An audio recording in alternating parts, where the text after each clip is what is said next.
Principal sir, shall we begin? Yeah, sure.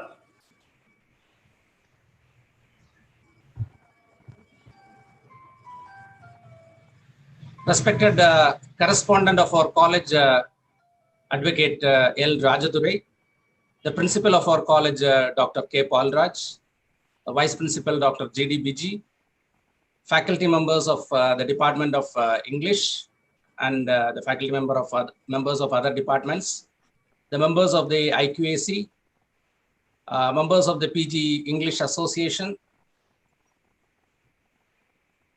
dear participants here, and most respected resource person of the day, Dr. Noel Irudayaraj. Ladies and gentlemen, good morning to one and all. So let us begin this national webinar on the topic, the critical difference, the differential criticism. So before we begin the meeting, let me request the principal of our college, Dr. K. Palraj, to welcome the gathering as well as give a short presidential address. Over to Dr. K. Palraj. Thank you, TB sir. Respected and beloved Secretary of our college, Advocate L. Rajadurai, Chief Guest and resource person of this today's webinar, Dr. Noel Joseph Irudayaraj, convener of the today's webinar, organizing secretary, who is also the IQAC coordinator of our college, Professor T.B. Thomas, faculty members of our college, also faculty members from various institutions who are attending this webinar, research scholars and students. Very warm good morning to all of you. I am very privileged to welcome you all. First of all, I wish to welcome and express my thanks to our correspondent of our college, Advocate L. Rajadurai, who is a leading advocate in Kanyakumari district, who is also our secretary cum correspondent of our college, cooperating, supporting, encouraging all curricular and co-curricular activities of our college. For today's webinar also, who may join and felicitate the function on behalf of the NMCC family, I welcome our honorable correspondent of college, Advocate L. Rajadurai. Next, it is my happiness to welcome our today's resource person. I am not much know about him, but Dr. Joseph Dunstan mentioned his contribution to the literature, who is the former chairman and the head of the Department of English and Foreign Languages, Bharathidasan University at Trichy. Through our IQAC coordinator, he has been invited and going to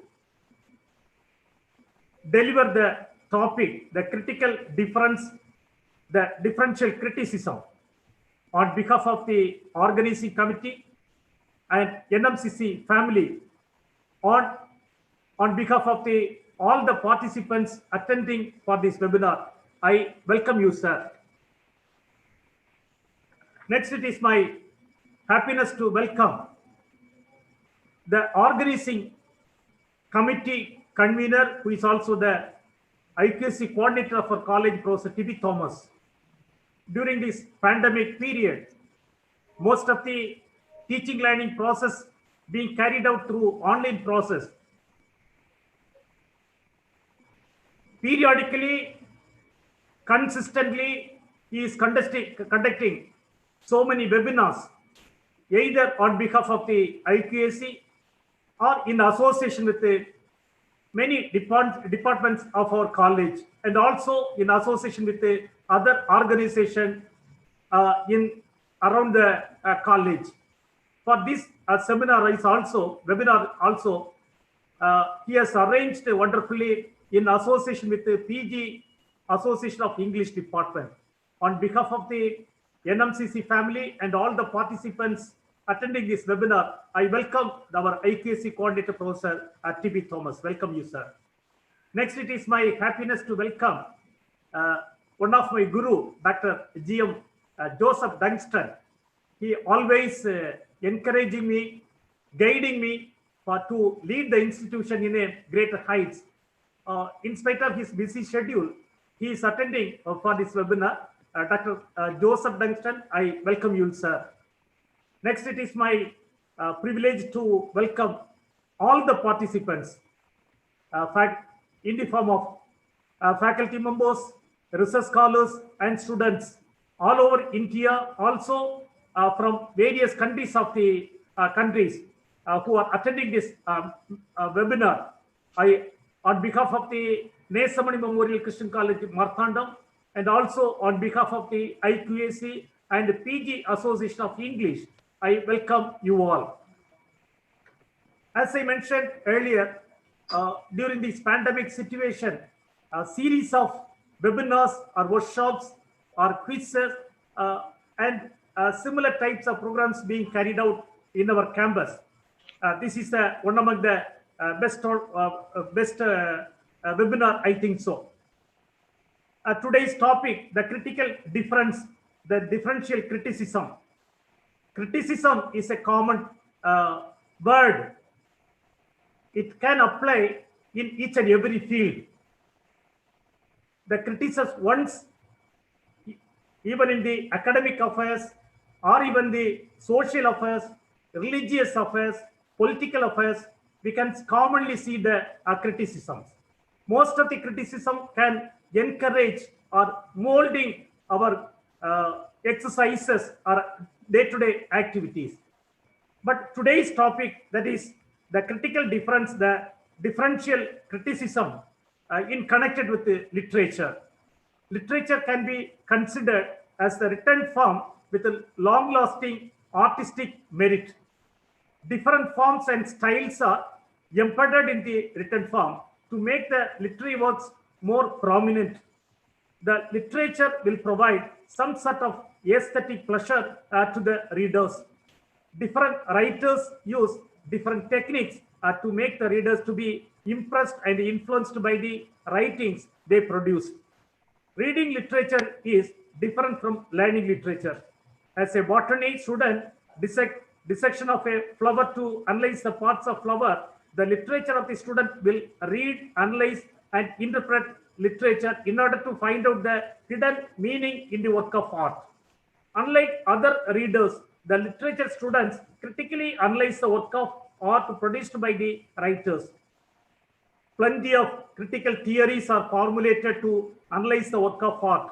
These theories makes the readers to judge the merits and faults of the works. This webinar on literary criticism will empower the participants to read and analyze the work of art with a critical perspective. Dear friends, at the end of the webinar, definitely all the participants will empower or enriched with some sort of new ideas, novel ideas on the particular topic.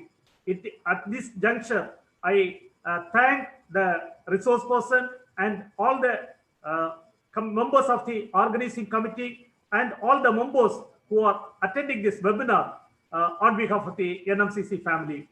Have a nice day and good wishes to all the participants. Thank you. Thank you and all. Thank you so much, dear principal. Though you are from the Department of Botany, you have given a wonderful overview of English literature and literary criticism. Thank you so much. Thanks. Thank you for your presidential address and also for welcoming the gathering. Now, without wasting time, we will go into the session. And before we ask Dr. Noel Irudayaraj to let me take this opportunity to introduce him to one and all present here. I'm sure he doesn't need any introduction, but Dr. Noel Joseph Irudayaraj, a veteran academic, he has spent over 3 decades in higher education. The Tiruchi-based academic has served as teaching faculty and research guide in Tamilnadu Government Collegiate Services, University of Madras, Postgraduation Center, and Bharathidasan University for 38 years from 1970. He has written poems and critical essays, both in English and Tamil. And he was the head and chairperson of the Department of English of Bharathidasan University from 1999 to 2009. Among his noted articles that had Tamil literary circles allied with discussions was the 1988 essay, இயக்கத்திலிருந்து ஆட்டத்திற்கு, which was published in the magazine Melum, which was about postmodernism. Dr. Noel has a love for languages. He has learned Latin and French. And I understand from his writings that he owes a lot to his father, who was a teacher, who has, he talks of his experiences. He used to get him books from the library to read, which has inspired him a lot in future.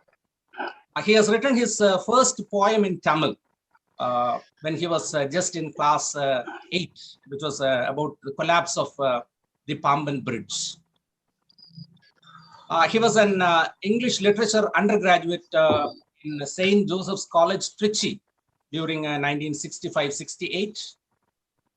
And he quotes in one of his writings, "The teacher is the best source of knowledge, learning, and information for a student. I owe a lot to my teachers and cannot forget their role in my life."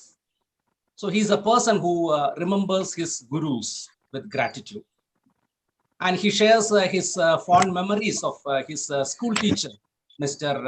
Irudayaraj. And also he talks about many of his college mentors, Professor A. Joseph, Father L. Sundaram, Father George Totungal, and Professor Sheshadri as key influences. At Madras Christian College, Tambaram, where he did his master's in literature, Dr. Noel was a gold medalist and first rank holder in his subject.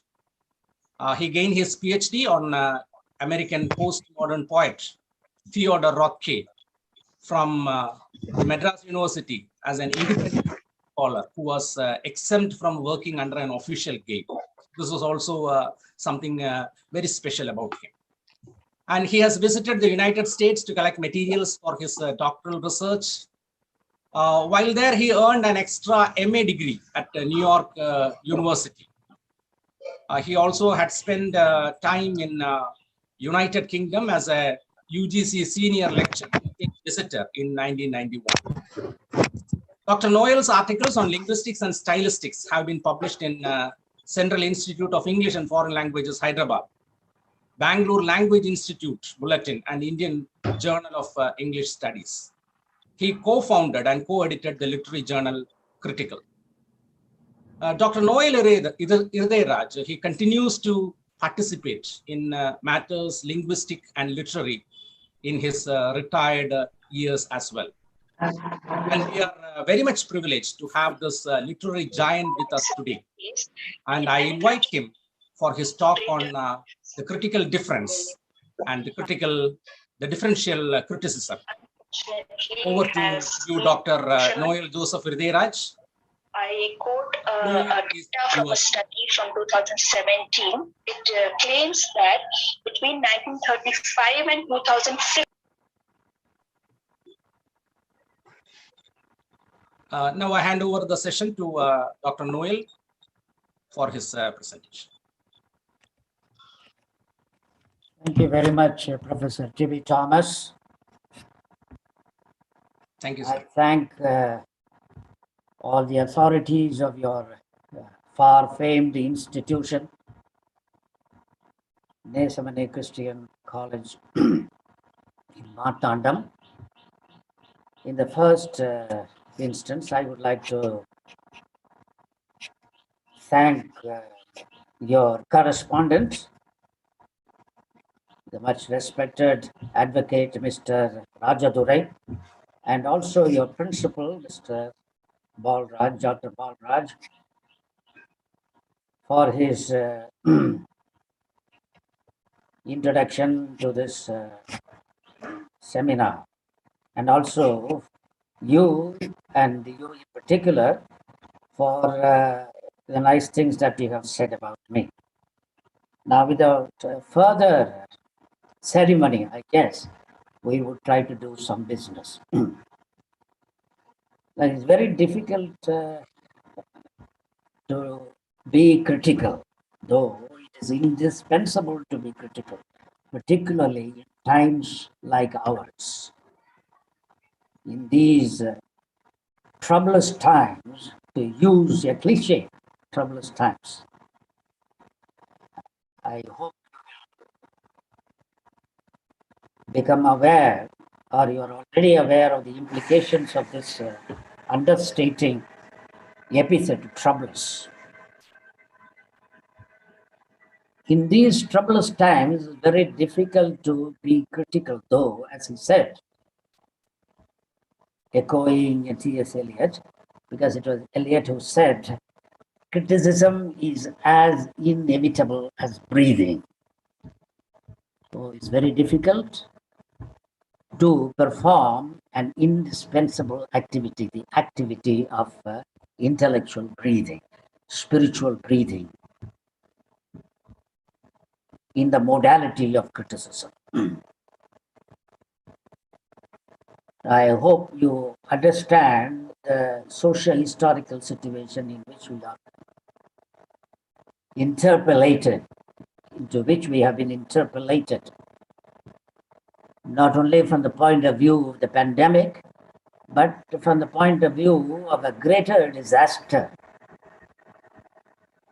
a kind of socio-cultural, ideological disaster, which I think has to be characterized with a label much more significative than the label of the pandemic. Criticism is as inevitable as breathing. In fact, I wrote an essay about criticism using this image, Eliotic image of criticism as wind, as air, And as you know, wind is air in circulation. And breeze is also air in circulation, a very special type of wind. And a storm is also air in circulation. So you kind of get all kinds of movements of wind, and they are named differently. The typhoon, the tornado, tsunami,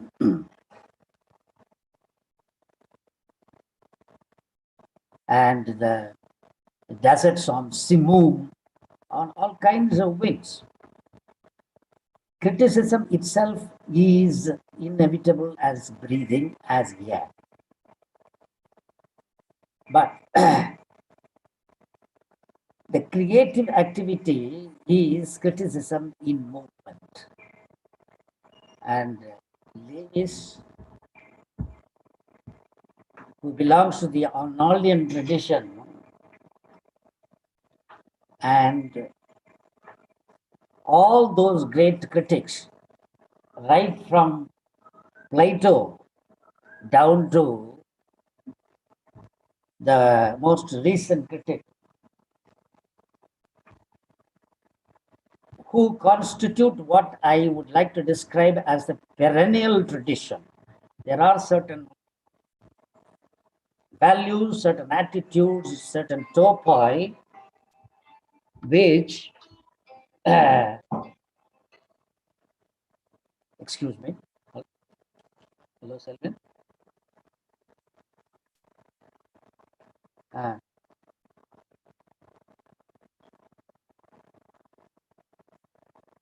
Ama. Okay, right. Thank you.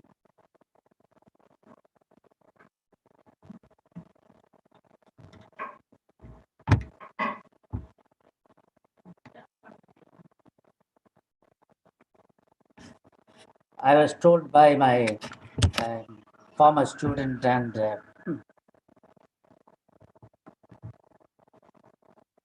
permanent friend, Dr. Selvin, that my voice was not very audible.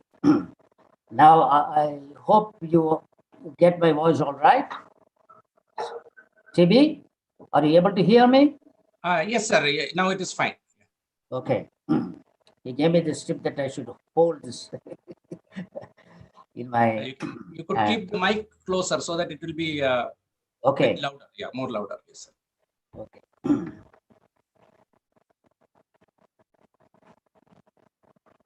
So you have to pay a price for being critical, and particularly if you engage in critical dissent or oppositional criticism or differential criticism is simply the beginning. Critical dissent, dissident criticism or critical dissent and oppositional criticism, subversive criticism or other modalities of differential criticism. But we are here trying to talk about criticism. Differential criticism, a very general kind of criticism. Now, all these things apart, let me say one or two things about the caption itself.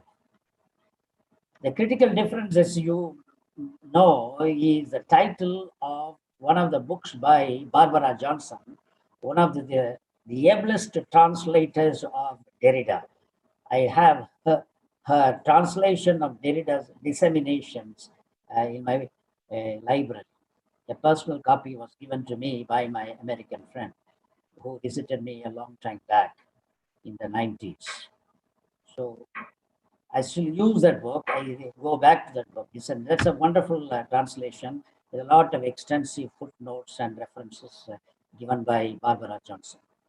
I have to say this, I didn't really mean to echo her title here.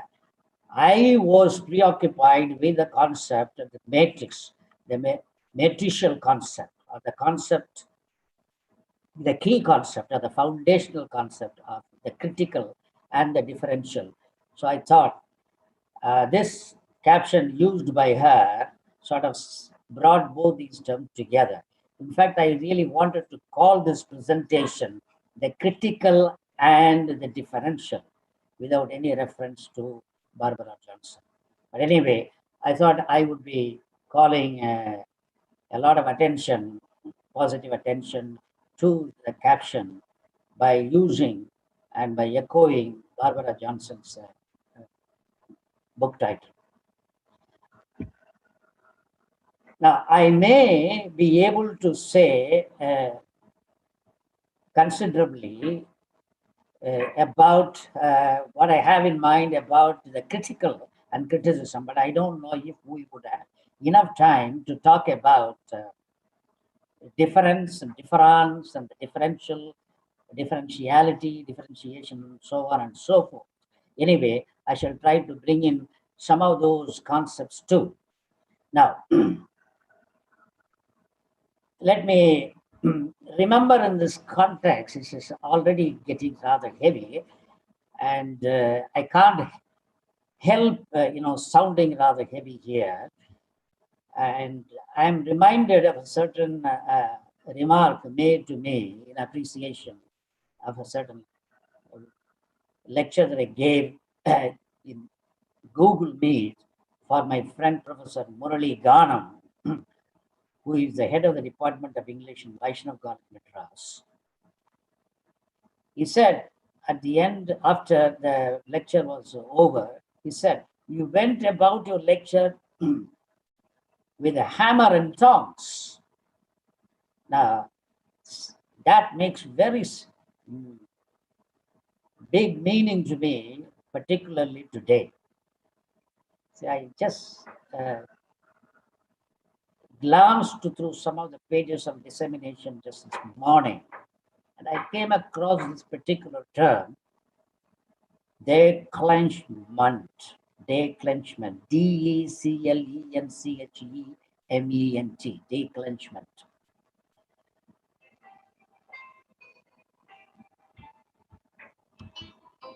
Excuse me. Yes, Elvin?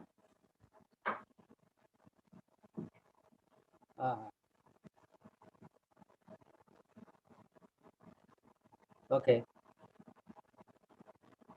Okay. Sir, some of the participants are saying the voice is a bit low. I think you could keep the mic a bit closer to your mouth if possible. Yes. Is that okay? Yes, sir.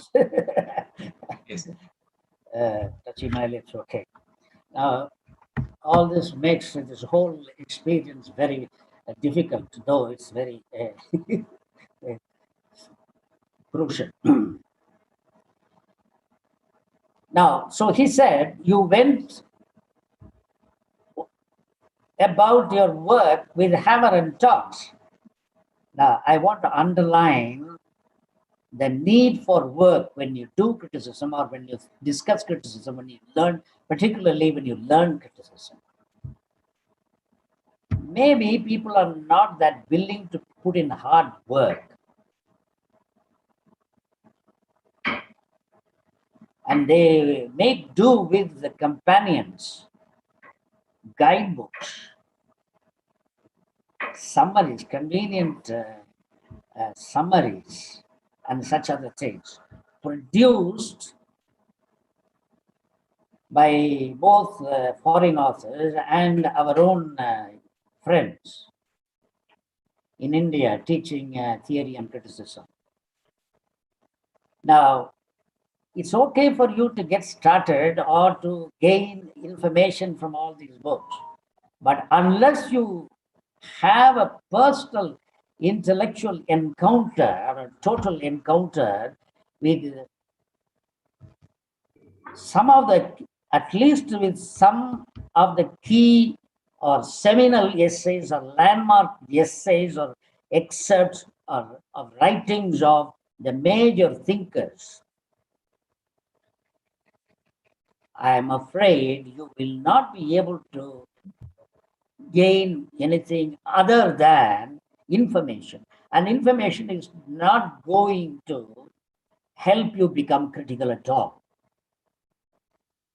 It's not going to help you develop a performative competence of being critical. You won't be able to carry out critical procedures. You may get an idea. You have a lot of information about critical principles, theoretical principles, and so on and so forth. But unless you encounter the text, the original text in translation or in English in original, you will not be able to forge your attitude. And unless you forge your attitude, fashion forth your attitude, you will not be able to put that idea to work when you read a text. In other words, information in itself is not going to render you critical. Now, immediately I must say that by listening to me and listening to people like me, you may get a lot of information, or in some cases less information, other cases more information, depending upon the speaker. But that information itself will not be enough for you when you approach a text, and that will not automatically enable you to read a text critically. Let us make this point very clear. Let us get this point very clear and keep sight of it all the time. As Lacan said, it is not information, it is information in the other sense. Inform. To inform is also to give shape.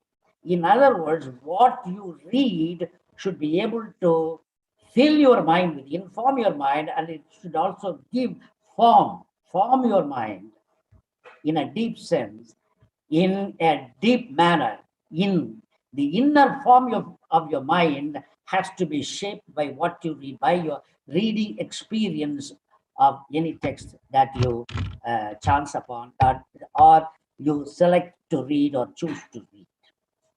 So it is not information, it is how that information shapes your mind, gives you a certain attitude, and therefore a certain way of looking at things, which will issue forth in terms of critical principles. So there is no substitute for the original text or the text in translation if the text has been produced in some other language. You need to read a standard translation, perhaps the best available translation of that text personally. And in reading the text, you will have the experience of Jacob wrestling with the angel. And you will have to pay a price for your experience, for the wisdom that you gain from this experience. Even as Jacob got hamstrung, but he got hamstrung by after receiving the blessing from the angel, which dueled with him the whole night long. So the blessing comes along with a certain handicap. That means you have to pay a price for the intellectual gain that you make from your encounter with the original text of text and translation. Please keep this in mind. So it's very important. It's not merely important, it is indispensable that you go through this experience of encountering the text yourself. As great F.R. Lewis put it in some other context, but I am using, he said it with regard to poetry in particular, but you may extend the significance of his remark to all texts. Unappreciated, Lewis said, unappreciated, the text is simply not there. And Lewis also said, reading is either personal or it is nothing. You cannot take over somebody else's reading. He also said that. You cannot take over somebody else's reading, which means that you cannot take over the reading from a guidebook, from a companion writer, from one who has given the summary. Now, there are all kinds of summaries, very decent summaries and very cheap summaries. Now, any summary is a summary. It doesn't put you through real work. And unless work is executed by your gray cells, you will not gain it. You will not be able to form the attitude and gain a personal experiential knowledge of the critical procedures at work in a landmark text, in an original text, in a key essay. So please keep this in mind. By the way, I use the term unappreciated. The word appreciation is key here, is crucial here. Now you have a number of terms which point in the same direction. I won't say they are synonymous, they share a semantic matrix. Consider these words: critical appreciation. Remember, we used to give a question such as attempt a critical appreciation of the following poem or the following excerpt or whatever.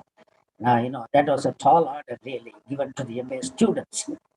Anyway, that was the standard stock question always given to MA students or MPhil students. So appreciation, critical appreciation, critical appraisal, critical praise. Now, these three words all the three words share a particular Latin root, pretium, P-R-E-T-I-U. Pretium means a price, the value.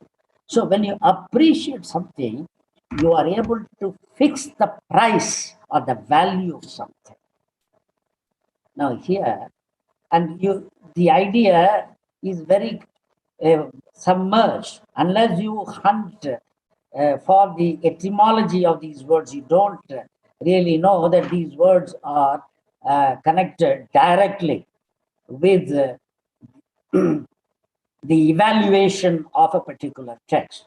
But critical reading is nothing if not critical evaluation of the text that you read. Though a lot of people would say that that is normative criticism, that is didactic criticism, and that is value biased criticism, and you are not supposed to attempt this kind of value biased reading or whatever. Now they would like to be neutral or disinterested or things like that. Now it's just not possible. Even post-structuralists don't say that you have to. In particular, it is the post-structural who says that you have to find out the value of the text for you.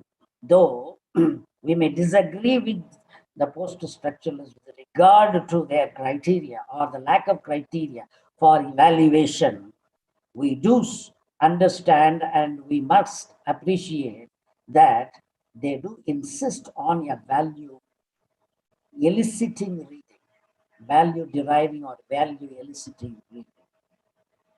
Now, precium is price or value. So critical appreciation, critical appraisal, even the word praise involves precium. A critical appraisal, that you look up appraisal in the dictionary, you will find that it has got to do with precium. In all these words, you find the Latin root of precium. Well, that is the base word there. Not only the root, it is also a base word, precium. And from this, you get the word precious. Something is precious because it has got genuine value or it has got a high value or whatever. So, criticism, well, here I have to make another distinction. A critical act is different from criticism. Being critical is different from using criticism or writing criticism. Criticism, as you know, is a word which contains a suffix "-ism".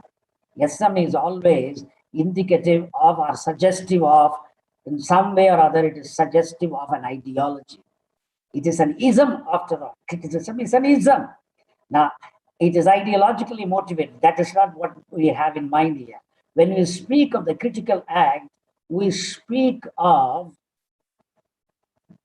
critical activity per se in its purest modality, in its as pure a modality as possible. So being critical is one thing, and writing criticism or saying critical remarks is according to an institutional format is another thing. Now this is something like the Kantian distinction between being purposive and purposeful. Being critical is like purposive.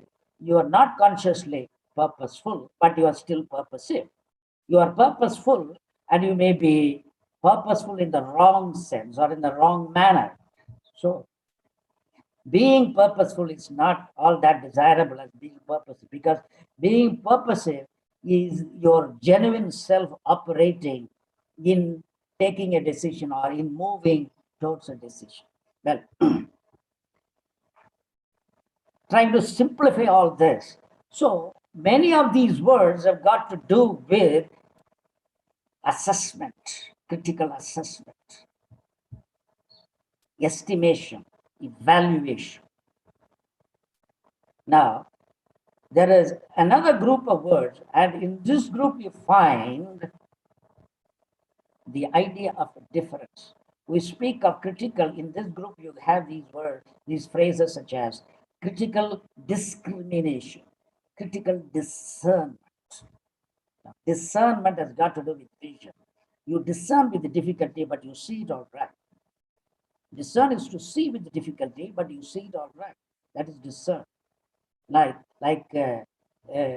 the activity of peering, the word that I used at the beginning, I said it was difficult peering into this machine, trying to identify every one of you. So to peer is to see with difficulty, to discern is to see with difficulty. So there is this labor involved in the process of critical activity. As I said, you have to go about it with the hammer and tongs, or as I said, declenchment. Declenchment is a trigger. Derrida uses all kinds of tools and instruments. He talks about the critic or the theorist prizing a text to open, prizing open a text. You prize open a text with a lever, or with a penknife or whatever. A small little rod. Now, if you don't find a lever, at least some metal edge that you find ready to hand, which you can use to prise open something which is not easily openable. So to prise open something, he talks about triggering off. He also talks about the conducting thread. Now, all these images give us an idea of labor, physical labor involved. Even as physical labor is involved in any physical activity, there is a kind of labor involved in critical exercise.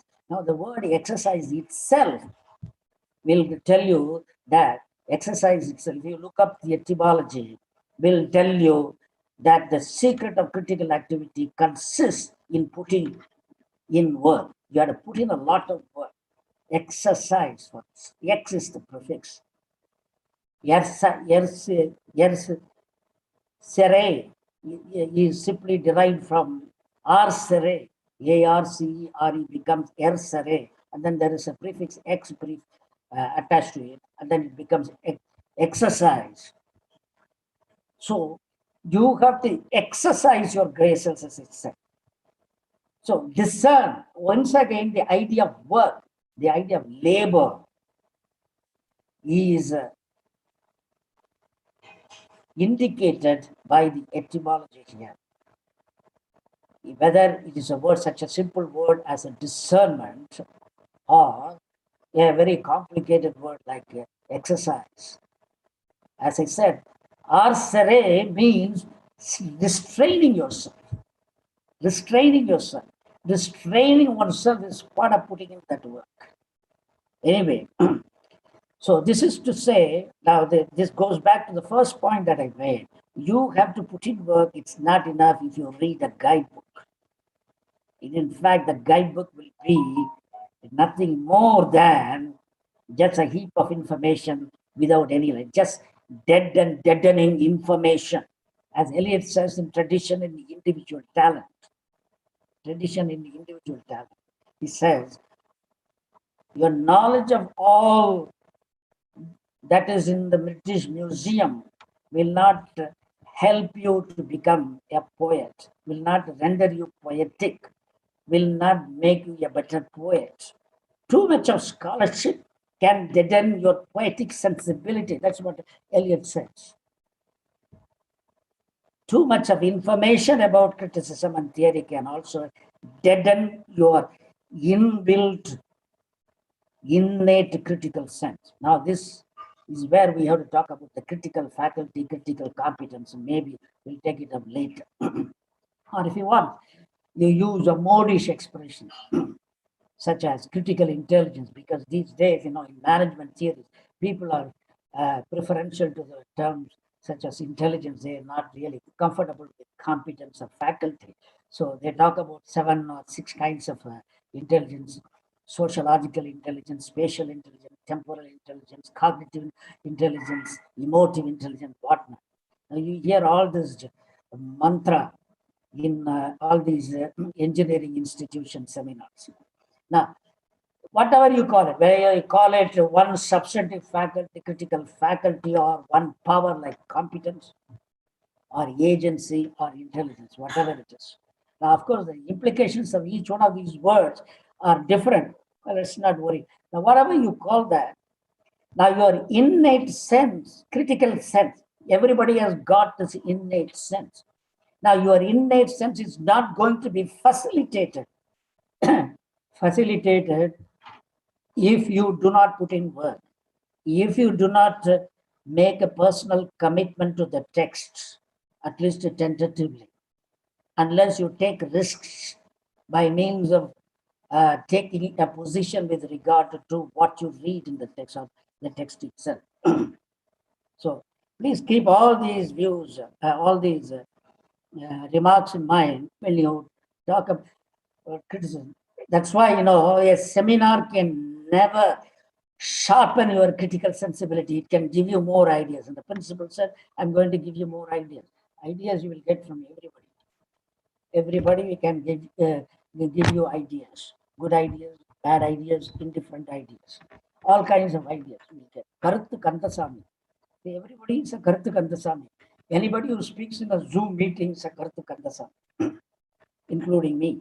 But those ideas are not going to benefit you unless you go to the text and sit down and do what Lewis told you. You appreciate the text, or the text is not there. You cannot take over my reading. You cannot take over my reading. You have to take a position with regard to the text. Now, that is why I'm saying you should not come up with swashbuckling remarks about any text before you read by listening to people say facile things. Facile things. People repeat things. It's a kind of parrot-like repetition, what I would describe as citicism. Citicism is a parrot-like repetition. And that is not criticism. Now, it's very fashionable for a lot of people to say very silly negative things about great critics like Eliot, or great writers like Eliot and Matthew Arnold and so on. I'm not saying that you should not have a post-structural vigor, a deconstructive vigor, but even Derrida doesn't dismiss anybody in one statement like that. He would not dismiss Shakespeare, saying that there is no universality about Shakespeare. Nor would he dismiss Eliot as an anti-Semite or a fascist. No, I don't know if he has read T.S. Eliot. I mean, if he has given a reading of T.S. Eliot and come up with a presentation or an essay.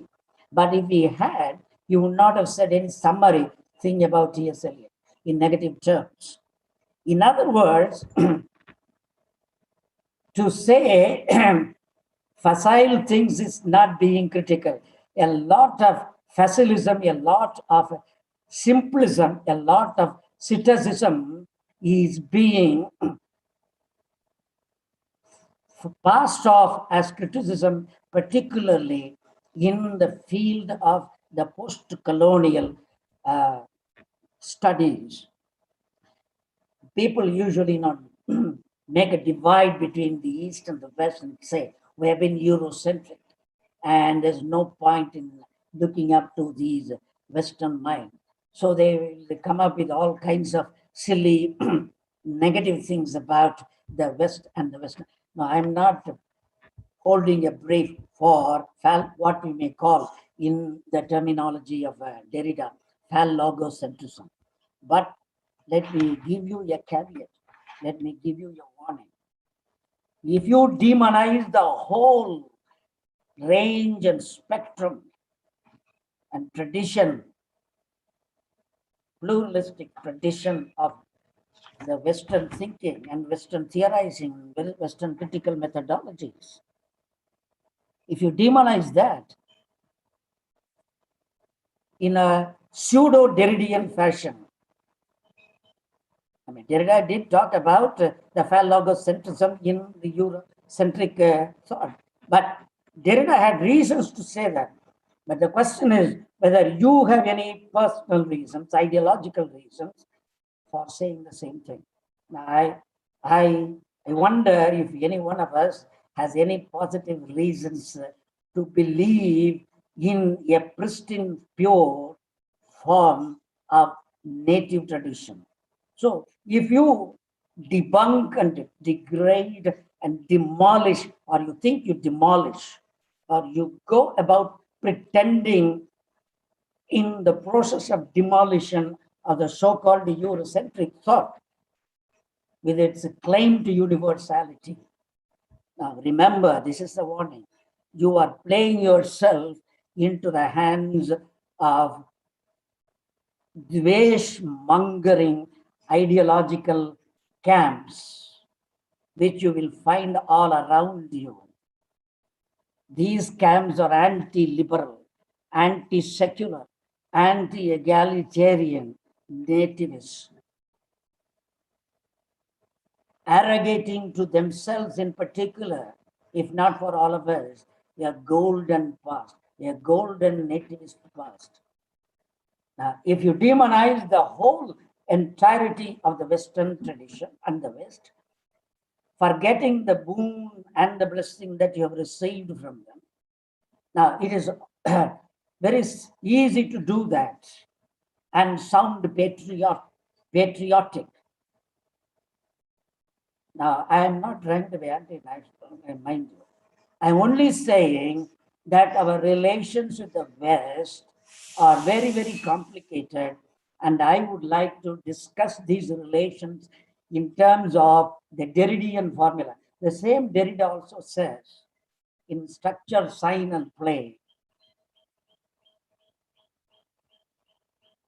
you can't really choose between a nihilistic hermeneutics and a logocentric hermeneutics. You cannot make a pure and simple decision.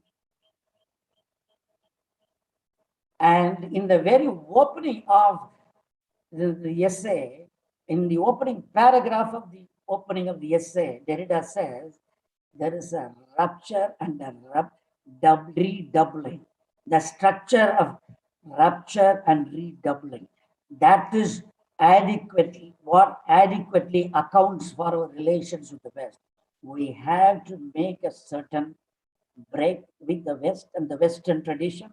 At the same time, certain things have to be taken over, have to be purified, have to be refined and appropriated and transformed according to the ecological imperative of our context and so on. In other words, there cannot be a simple disjunctivist either or, the Kierkegaardian either or here. You cannot say either the West or the East. That will be, once again, a colonial mentality. That is a mentality of Kipling. The East is East, the West is West, and there is no meeting between the two. This is radical dualism. So when you demonize the West and you imagine a certain glorious past for the nativist tradition or the native tradition, you subscribe to this radical dualism, which will land you in an anti-liberal, anti-egalitarian, anti-secular, monistic, anti-pluralistic, dvesh-mongering ideology. Please keep this in mind. So let us not be facile.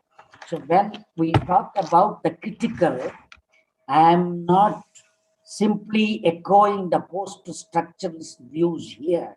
I am much less the view of Barbara Johnson. In fact, I have no tolerance for her theories. Her lesbian studies, her idea of performativity and things like that, and her thesis that there is nothing of inherence about the human and so on and so on. I have no tolerance. So I have simply used the term critical because it has a number of significations. And I'm going to show you how there are at least 8 to 9 significations for the term critical. Have I been audible to all of you? Tibi? Yes, sir. You are audible, but if you could keep the mic a bit closer to your mouth, then it will be more effective. Okay. In the process of my self-forgetful gesticulation, I guess I just put the mic away from my body, from my Yes, head. sometimes, yeah. Okay. Now, let us first take the term critical as used in what I would refer to as nosology. Nosology. Nosology. 1 minute, excuse me. Hello?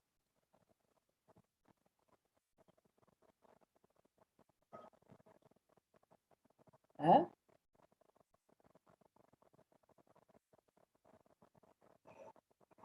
Hey, where I want to okay.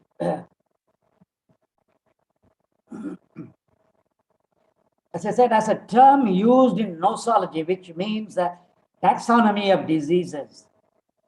One taxonomy distinguishes between diseases which are called critical diseases and diseases which are called lysis, gradual diseases.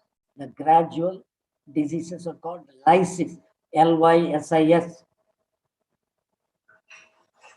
The diseases which suddenly becomes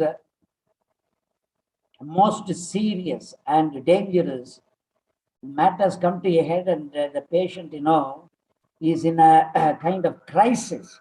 Now, those diseases are called crisis diseases. So, crisis means you are overtaken by a sudden, a very serious, life-threatening kind of illness. This is the medical meaning of the term critical. Now, a physicist by name Sir Andrews talks about critical temperature. At this temperature, a substance cannot be determined. A substance cannot be determined whether it is liquid or solid, or liquid or gaseous. That is critical temperature. In other words, critical temperature brings about a certain transitional process in which a substance cannot be determined for what it is, whether it is solid, fluid, or gaseous. And physicists also talk about the critical mass, the quantum and the weight of mass, which alone would determine a certain reaction, which alone would account for a certain change or the possibility of a change to take place in that particular mass, material of that mass or that quantity. In ethology, there is the concept of critical period. In fact, Jung makes use of this concept. Jung talks about the noon of life as the critical period in a man's life or in a woman's life. Now, in a woman's life, maybe things are rather different, but anyway, this concept of critical period would apply to both sexes. Maybe the stage would be different, as the case may be. And particularly the critical period is a period of, in regard to children, not only grown-ups, the male grown-ups and female grown-ups, but also with regard to children. With regard to children, it's a critical period of being nursed and being cared for as tiny toddlers by their parents. So there is a critical period for all of us, children, men and women. And Max Weber talked about a critical sociology. Now, as you know, critical sociology, Max Weber counterposed to the positivist sociology of the French sociologists, starting with Destutt de Tracy,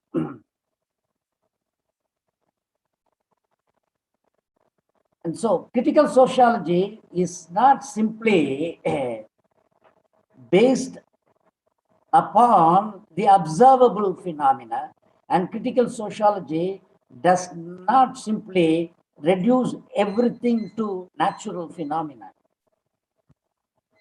It is the opposite of positivist sociology. So it leaves room for speculation as opposed to observation. So that is critical sociology, to put it in a nutshell. Now, if there are any questions, maybe we'll take it up later. So this is to be contrasted also with academic sociology. And academic sociology may not stimulate the students of sociology or even the teacher of sociology into any social action or activism, but critical sociology might.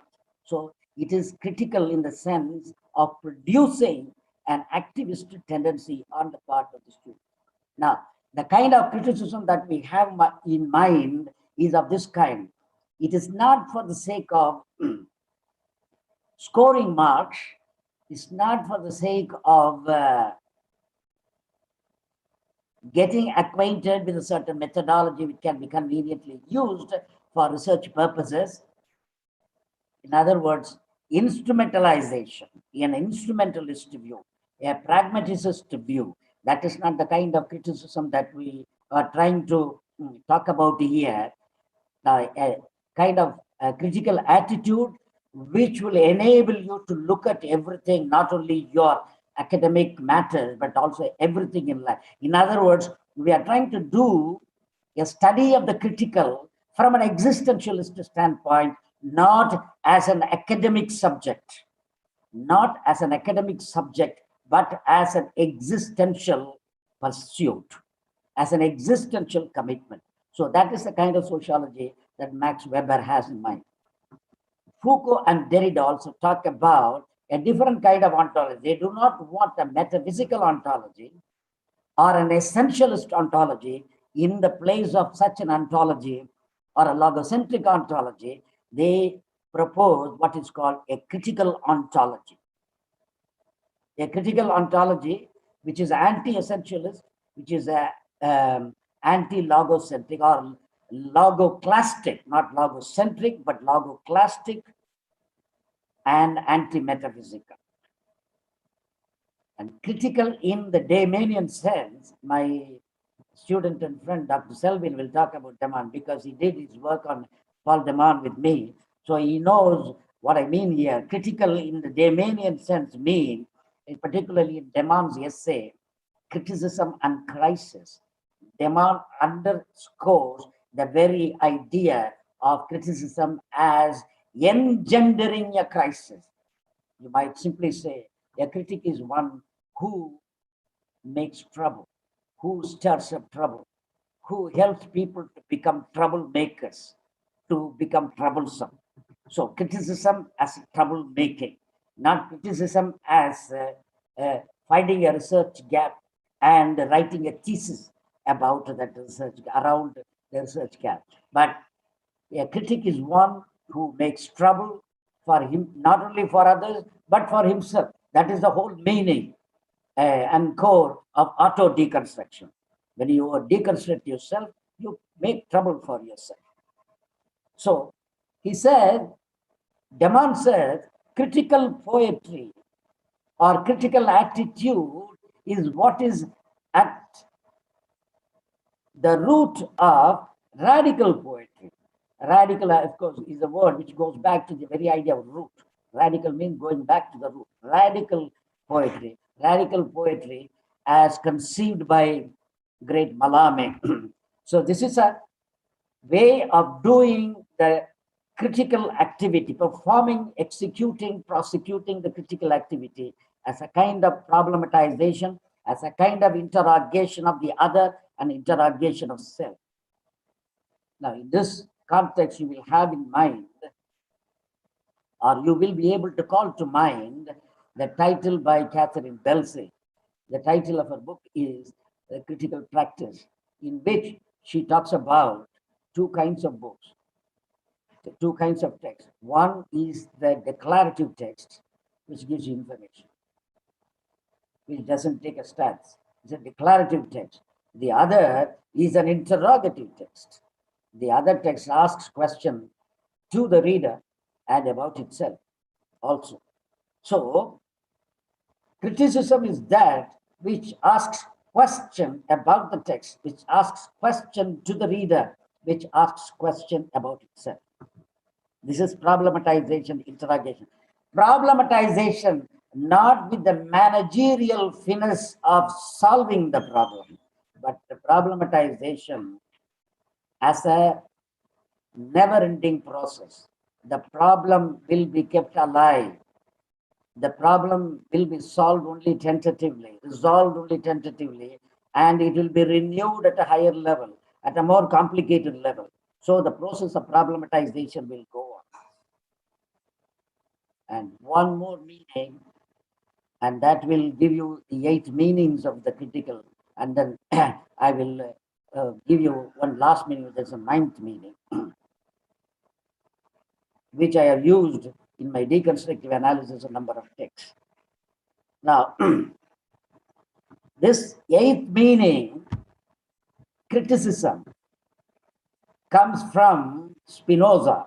Spinoza makes a distinction between textual criticism of the Bible and the higher criticism of the Bible.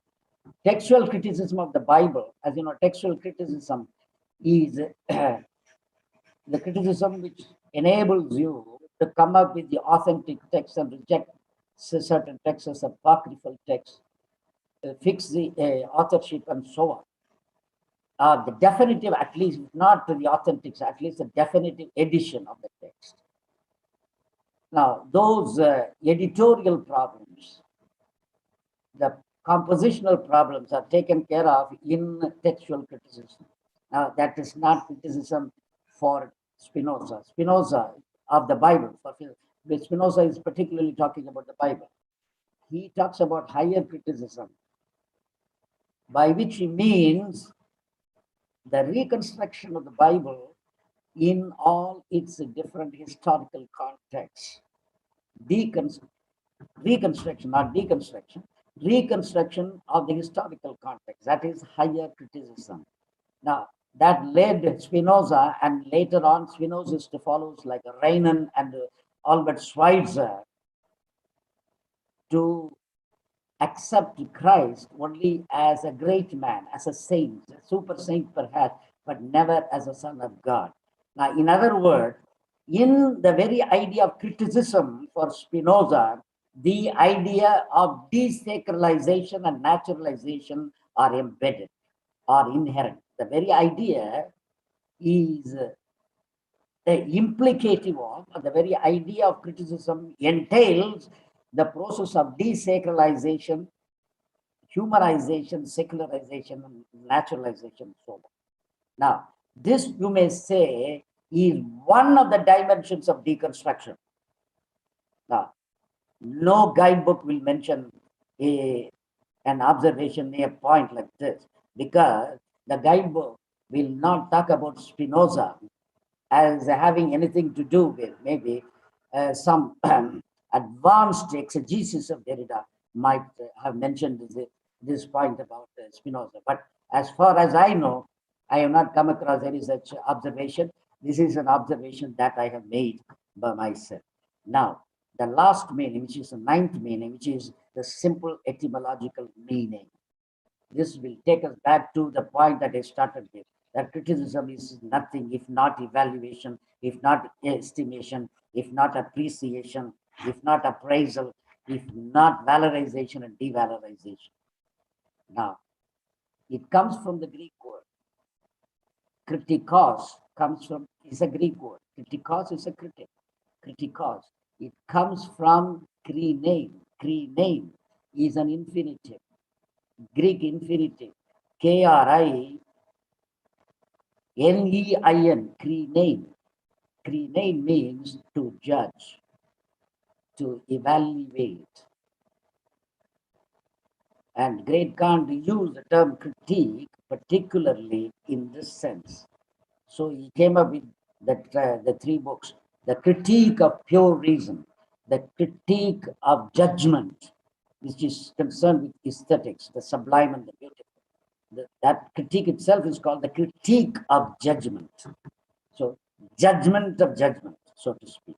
If critique is judgment, is critique is evaluation, then critique of judgment is judgment of judgment. And the critique of practical reason.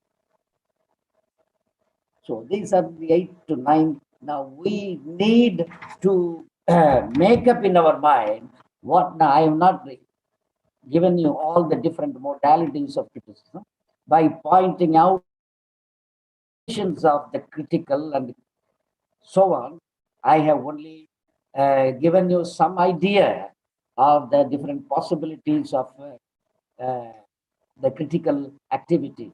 You have to choose what sort of critical activity you want to pursue.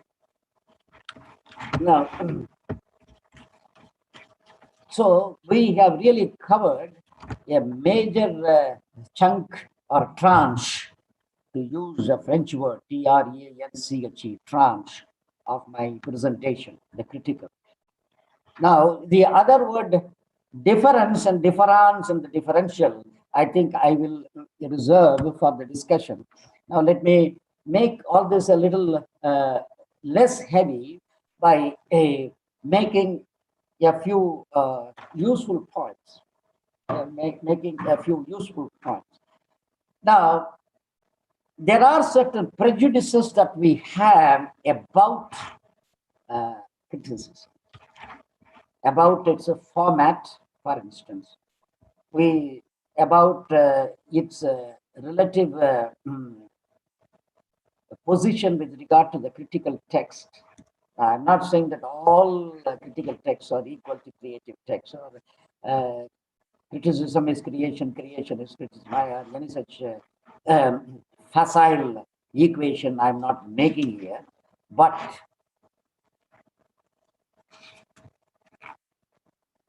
there are certain prejudices which we need to consider.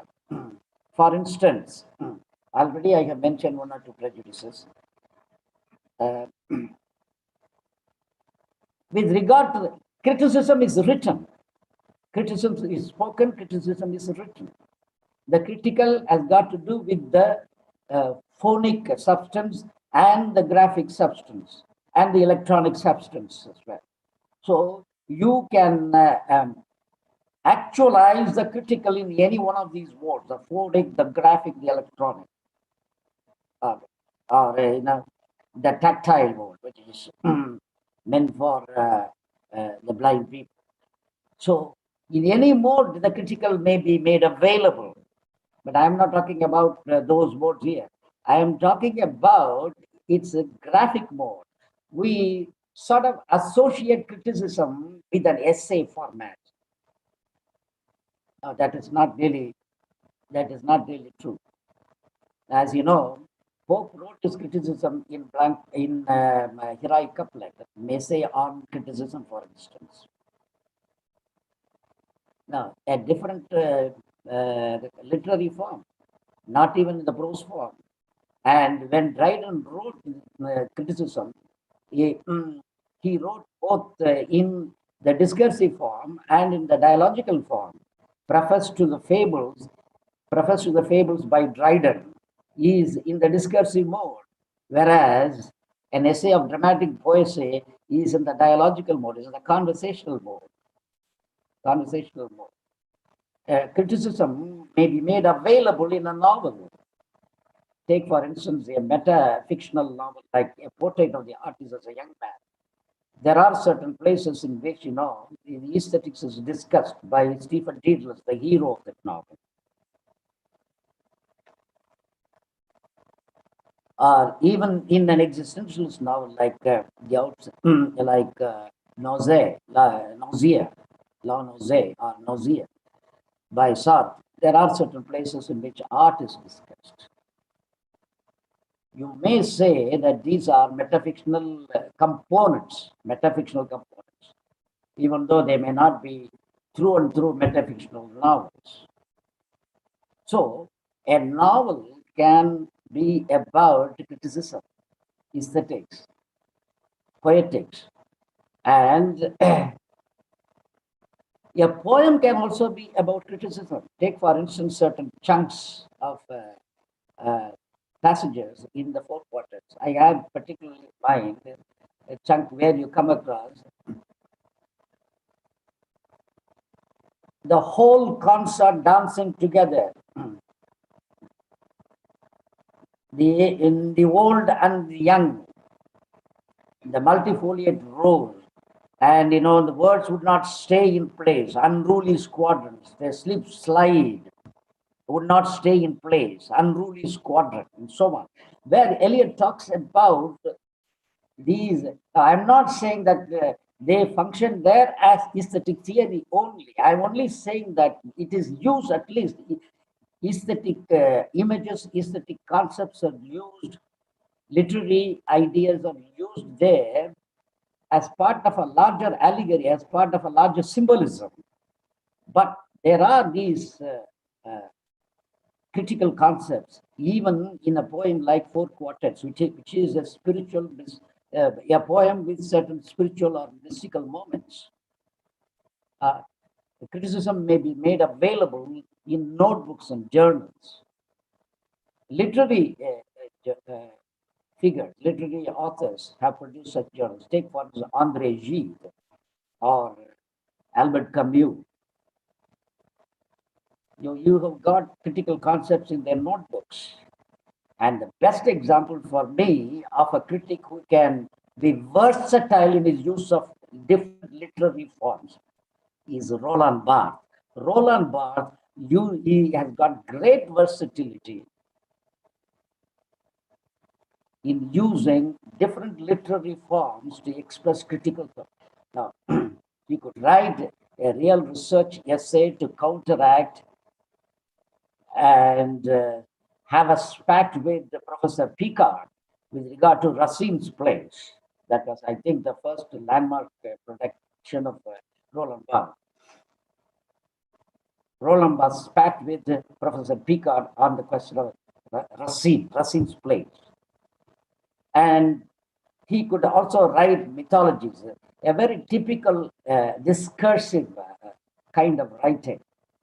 So there is, on the one hand, discursive essay, a discursive format used by Roland Barthes. Then he has got his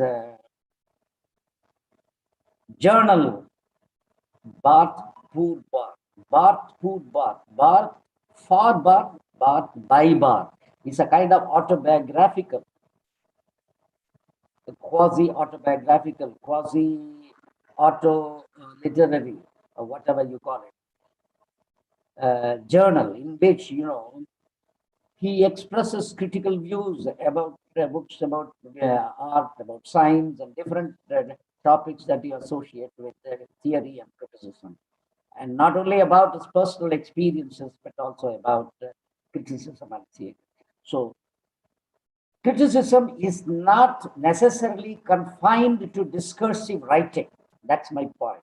It could be actualized, it could be concretized in any literary form, in novel, in poetry, in essay. Well, essay is the common literary form, vehicle of criticism, but it is not the only form. And a great critic can be so creative that he can make use of other literary forms.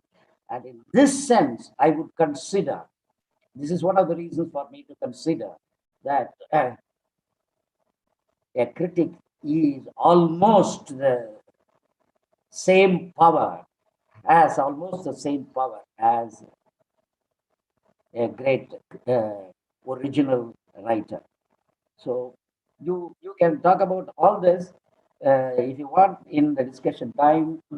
And the next chunk of my presentation, I really wanted to tell you. Now I'm kind of, because of the sense of hurry, I'm also not feeling very comfortable sitting here in one place. This kind of sedentarization is against my grain. I have to, walk like William Blake. Even when I read, I have to pace my terrace up and down. I don't really sit in one place for such a long time, and it's particularly not healthy for any person, particularly not for people advanced in years. So sedentarization and the machine, all these different factors make me feel quite uncomfortable. But I think I will give you an indication of what I have in mind. When if you have any questions, I think I will just give you more information, the so-called information. Okay, now the critical tradition, the theoretical tradition has got certain recurrent themes, has got certain recurrent motives, themes, thematic currents. In the continuing thematic currents, perennial streamlets of thematizations on certain issues, then perennial controversies. Now, there are these elements, the permanent or quasi-permanent elements in the critical tradition. If you start even from or with the pre-Platonic times and come down to the latest, one of the latest deconstructives, Catherine Malibu, greatest, most comprehensive thinker, Zizek. Right from the pre-Platonic time down to, there must be other people, Now, I only read what I'm interested in. So there may be others, but I think you have an idea of what the kind of temporal continuum I have in mind. Now, from the earliest times to the most recent times, that's to put it in general terms. Now, there are certain themes, there are certain motifs, and the theories and critics have got to say something or other.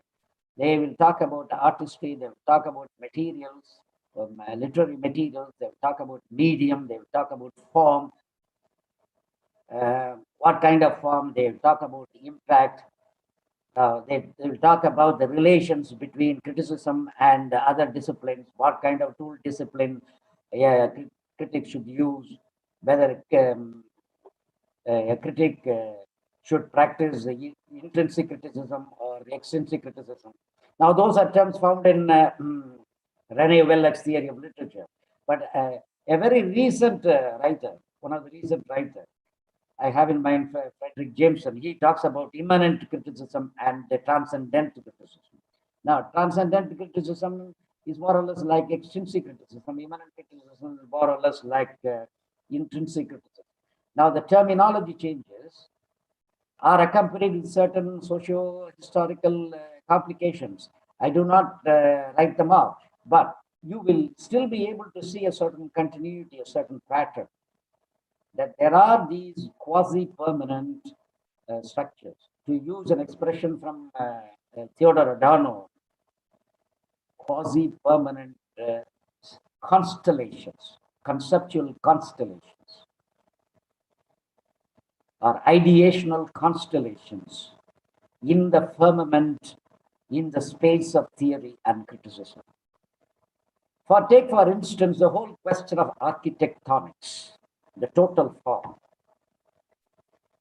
Now, right from Aristotle down to Derrida, you will find this concept being reformulated or critically evaluated or deconstructed and revised and so on and so forth. Now, for instance, architectonics is unacceptable to the post-structure because they don't subscribe to unity and totality. No, unity, totality, they don't. But still, they will say they have to subscribe to a totality. They only don't subscribe to an autonomous, ontological totality, but they do subscribe to a heterological totality, or to say, a self-disidentical totality. So the notion of totality cannot be done away with, even by the fiercest deconstructor, such as Derrida. or for that matter, you cannot do away with, as Barbara Johnson does, do away with the whole question of potential and innateness hypothesis. Potency hypothesis or innateness hypothesis. You cannot do away with it. Gayatri Spivak talked about the incoherence of essentialism, but at the same time, she had to posit a certain kind of strategic essentialism in her own writings later on. So even the fiercest deconstructor has to posit the so-called strategic formulation of a certain logocentric matrix which he has deconstructed, which he doesn't feel comfortable with even now. So there are these continuities. As I said earlier, critical tradition is characterized by the Derridean formula of structure and redoubling. It doesn't lend itself to a neat and facile resolution, a monistic resolution, or even a comfortable multiculturalist, pluralist resolution. It is a very complicated affair. To be critical is to be aware of as many complications as possible. Thank you.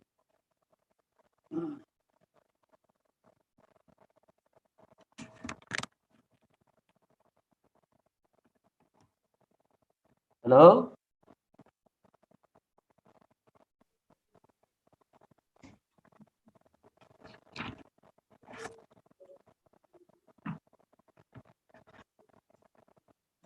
Hello, sir. Yeah. 12:30. Okay, you wish to go ahead with the discussion part? Or? No, let there be some questions. I don't know whether they have been listening at all. Okay, dear participants, now you can ask the questions. Those who wish to ask questions directly, you may use the raise hand option there so that I can unmute you.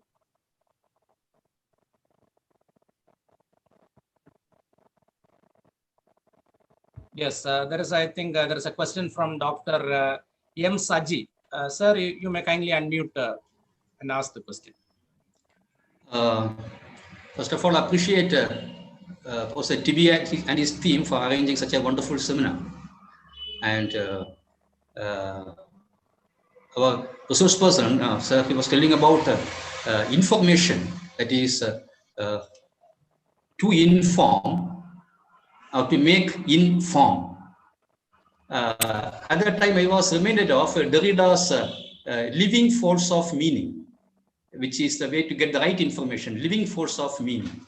And my doubt or question is it possible for a critic or a reader to understand this living force of meaning as experienced by the author to get the right information?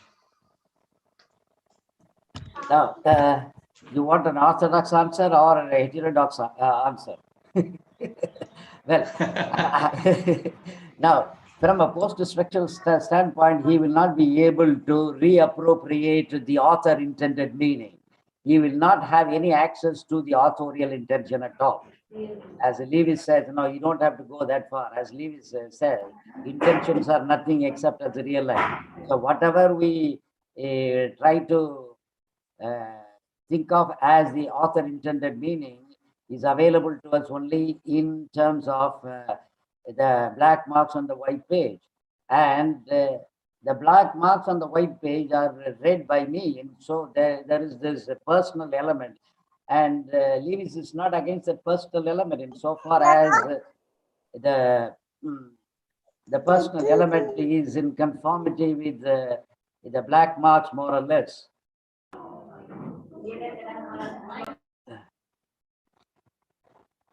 Well, I understand that you have got those two terms there. One is force, the other is meaning. Meaning, In fact, Derrida has got this essay in Writing and Difference, a collection of essays. One of the essays is meaning and force of something, the meaning and force.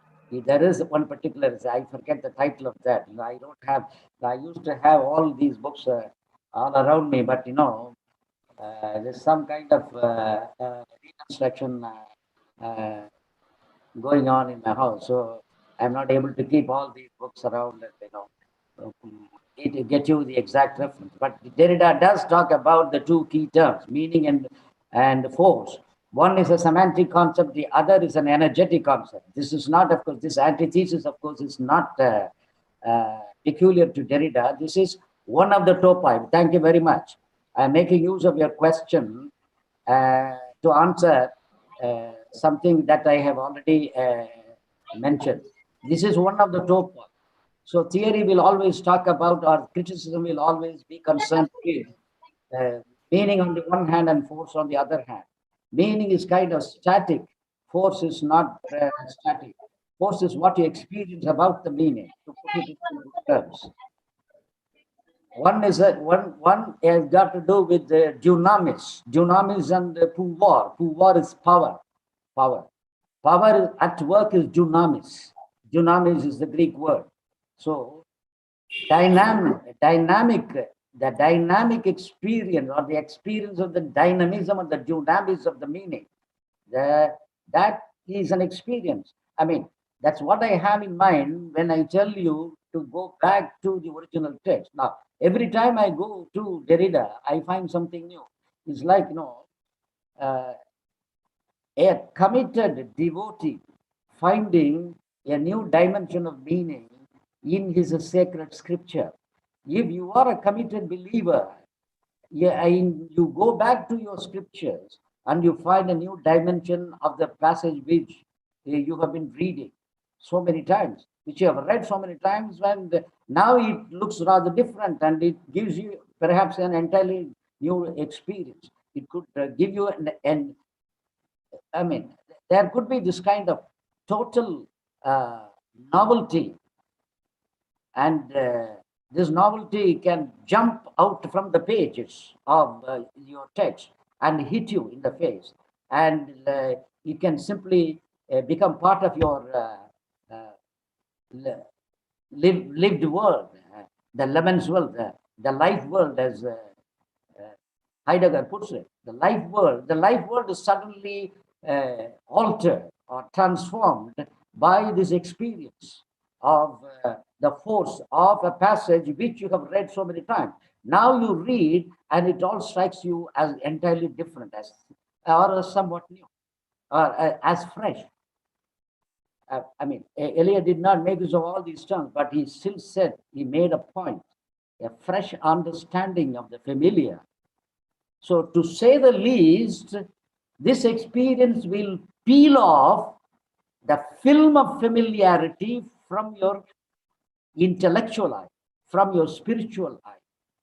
The film of familiarity is a phrase from Coleridge. So you think that you know it, but when you think that you know it, now this new development, this new emergency, takes place from out of a familiar sight. Now that is an experience which is never prepared for, which is never anticipated. As Jaman puts it, reading can never be taken for granted. The possibility of reading can never be taken for granted. By reading, we mean an active participation in the text, and not a rehearsal and a rehash and recycling of whatever we have gathered about the text. When you read something, you don't really read it if you are rehashing, if you are reenacting, if you engage in a kind of ab-reaction, to use the psychoanalytic term, reenactment of your earlier experience. If you replay your memory of the text. Replaying of the memory of the text is not the experience of reading. So the real bridge between theory and criticism, or the real bridge between reading a book about criticism and your critical experience, is this kind of experience. Okay, Hello, sir. Thank you. Thank you, sir. Thanks. Thank you, Hello, sir. for the question. Hello, sir. Go ahead. May I ask to, sir? Yeah, sure. Sir, you have said about the demonizing of Western culture. Just explain it in a short bit about how you are going to say about it in short. I don't know if I understand your question at all. Just I'm saying demonizing of Western culture. summary demonization. Summary demonization. You see, any criticism, any negation has got to be a determined and a specific determination. It cannot be a wholesale determination. You have to say, well, this is what I find fault with, and this is why I find fault with, and so on and so forth. It cannot be a wholesale. Now, I don't subscribe to a kind of radical duality between the West and the East. I think I believe in a certain kind of local, global, or global, local cosmopolitanism. I cherish my linguistic identity, my ethnic identity, my local identity, and all other identities. But at the same time, I would also like to, place these identities in the largest possible context, and the largest possible context is the cosmopolitan culture.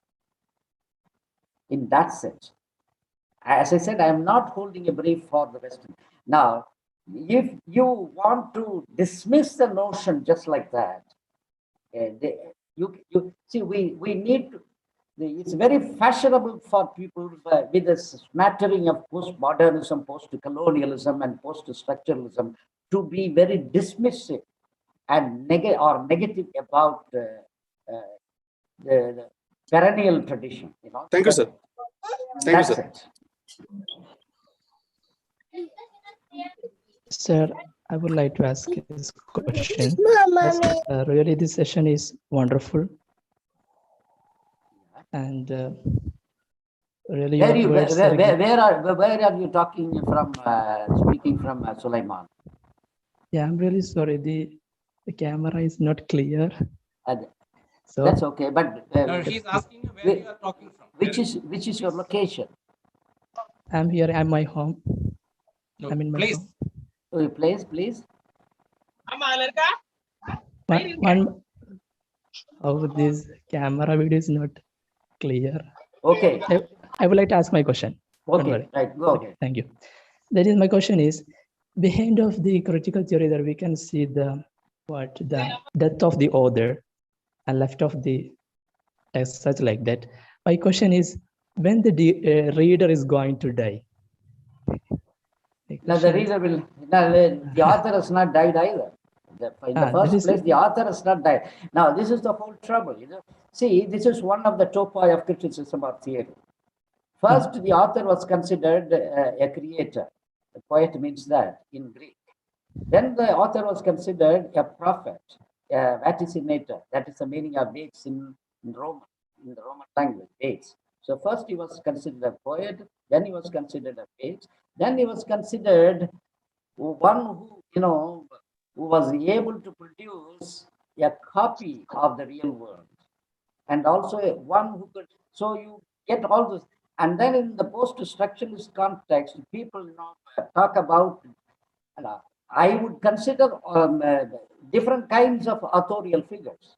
I mean, they will not or authorial substitute figures, authorial substitutes, for instance. Barthes himself talks about the écrivain and écrivain.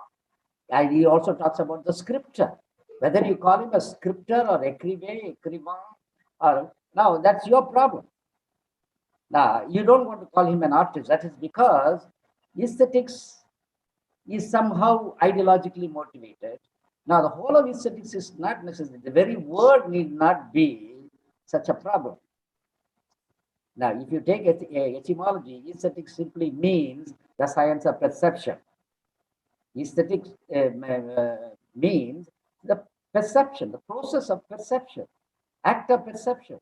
I don't see why perception should be totally ideological. Maybe it is ideological, but it is not only ideological. It is nothing but ideology. Now, I'm not ready to buy that sort of absolutism anyway. I mean, of any kind. No, I don't.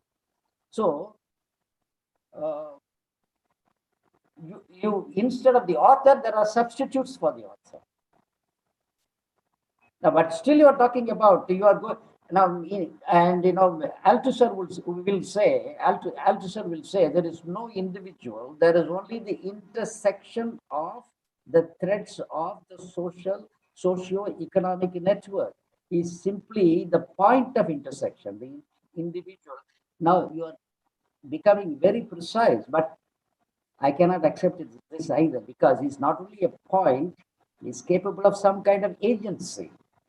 Now, Althusser's problem is he defines the individual in near absolutist structural terms. Now, there was this controversy, in fact, between structural absolutism and the question of agency. Absolute structuralism or metastructuralism or superstructuralism on one hand, and the role of the individual. Now, in Althusser's conception of the individual as the point of intersection of the reticula, the threads of the reticula, the net, there is no scope for the individual initiative and the individual agency. I cannot accept that. Now, we cannot write off just like that any idea as totally incoherent. Maybe we need to give it a third look or a fourth look, or perhaps keep looking at it again and again till we make it into something different, or make it into something new. Okay, thank you, sir. Now we have Dr. Selvin. Yeah. Yes. Yes, Selvin. Good afternoon, sir.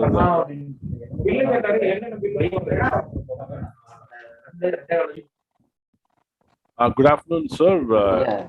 You made the day to another wonderful day, and it was a great lecture as usual. I used to listen to you always, sir. In fact, thanks for the 9 types of dimensions of the term critical you shared with us. In fact, I came suddenly something flashed in my mind. If we take these nuclear reactors, they say the nuclear reactor is going to go critical at one point of time. They use the term critical. Then I referred to what is that critical means when the nuclear reactor becomes self-sustaining, when it has the capacity to go self-sustainable and can maintain the chain reaction. So that is the meaning in the nuclear fission. They use this term. Do you think there is a relevance we can sort of correlate with criticism or theory? Certainly, when I make a presentation on theory, it is T by C, T bar C. When I make a presentation on criticism, it is C bar T. The upper term is C, the lower term is C, but there is always a slash, you see, this bar.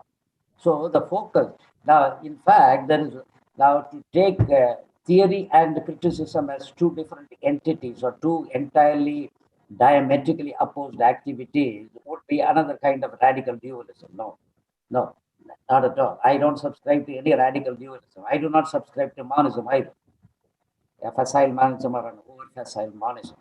In fact, difference means not an oppositional difference. Difference could mean that it is not the structureless notion of contradiction or bipolar opposition.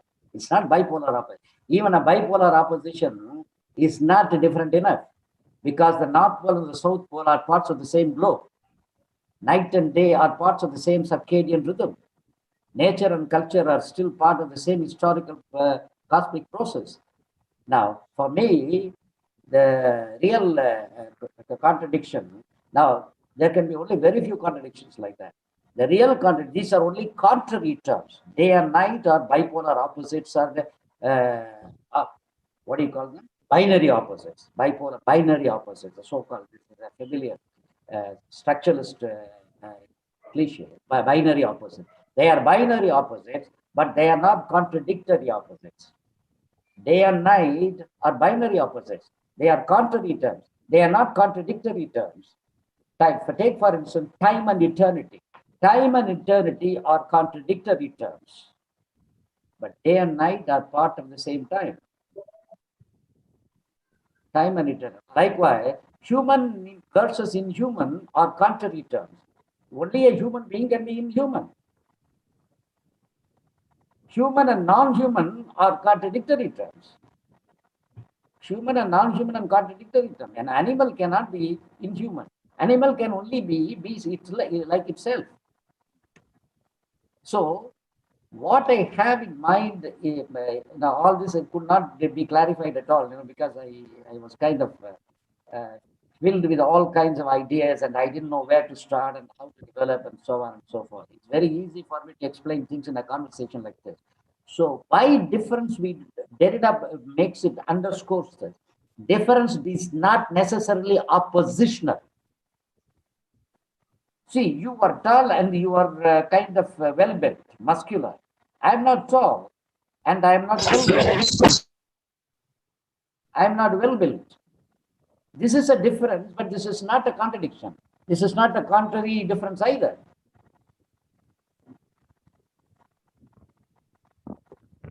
Thank you, sir. We have Dr. Jaya. Yeah, Santosh can ask us. You have to unmute, sir. Kindly unmute. Sir, I hope you Good let me. afternoon. Yes, go ahead. Can you hear me, sir? Good afternoon, sir. Am I audible? Yeah, you are audible. I thought there was only the problem with me. So, Okay, go ahead. actually, almost all our criticism in almost all the university, whatever the Bharathidasan University, and almost in India, all the university just taking care of the Western terminology. Okay. Take care of the Western terminology like the deconstruction and everything. But however, most of the university that fairly sidelined or ignored the study of Indologies. And almost all the Western terminology, whatever we have just taken for the deconstruction and everything, most of the terms are lifted from our Indian Indic studies. So, what would be the solution to incorporate the Indology into the regular academic curriculum in our universities? Because almost all the university, even when I did my post-graduation in Bharathidasan University, I didn't know even a single thing about Indology. So could you enlighten me that where we just where the gap can be filled by the to the literature students? See, Indology is a vast, unwieldy area. I don't really have much to do. There are Indologies of different kinds, and I don't know which particular Indology you have in mind. But if you feel uncomfortable with the Western, this is not this. If you feel uncomfortable with the Western terminology, then it is only reasonable that you should ask the user for the clarification of the terms. As long as clarification is provided, I don't see any further problem. There cannot be any further problems. But if you want to use an alternative terminology, it's up to you to introduce the alternative terminology, right? Now, you have to find the text relating to Indian theory and criticism, and you have to prescribe those, or you have to introduce those texts to the students and the scholars. And then perhaps, all those texts will have to be translated, and maybe they are already available in translation, standard translation. Then those translations can be talked about. still we will be using those texts only in English. Insofar as they are translations in English, available in English, those terms are always already conditioned by the English language. So once again, I don't see what you have in mind. You want to have a pure nativist meta language for theory and criticism in the place of the terminology that we have been using here, or what? I don't see your problem at all. If you want to have an entirely different terminology, compounded exclusively of Indian languages, then it will be a very commodious process. You will have to choose the language from which these terms are derived, are going to be derived. I don't see what you have in mind. It's more than a terminological problem. See, I may give you certain equivalence to certain English terms like substance, for instance. Substance certain equivalence in Sanskrit, certain equivalence in Tamil. But the original metaphor in the word substance is not available in those translations that I make, may not be available in the translations, in the translated terms. So once again, I don't think the question is, what kind of methodology do you want to introduce? You have to be more specific.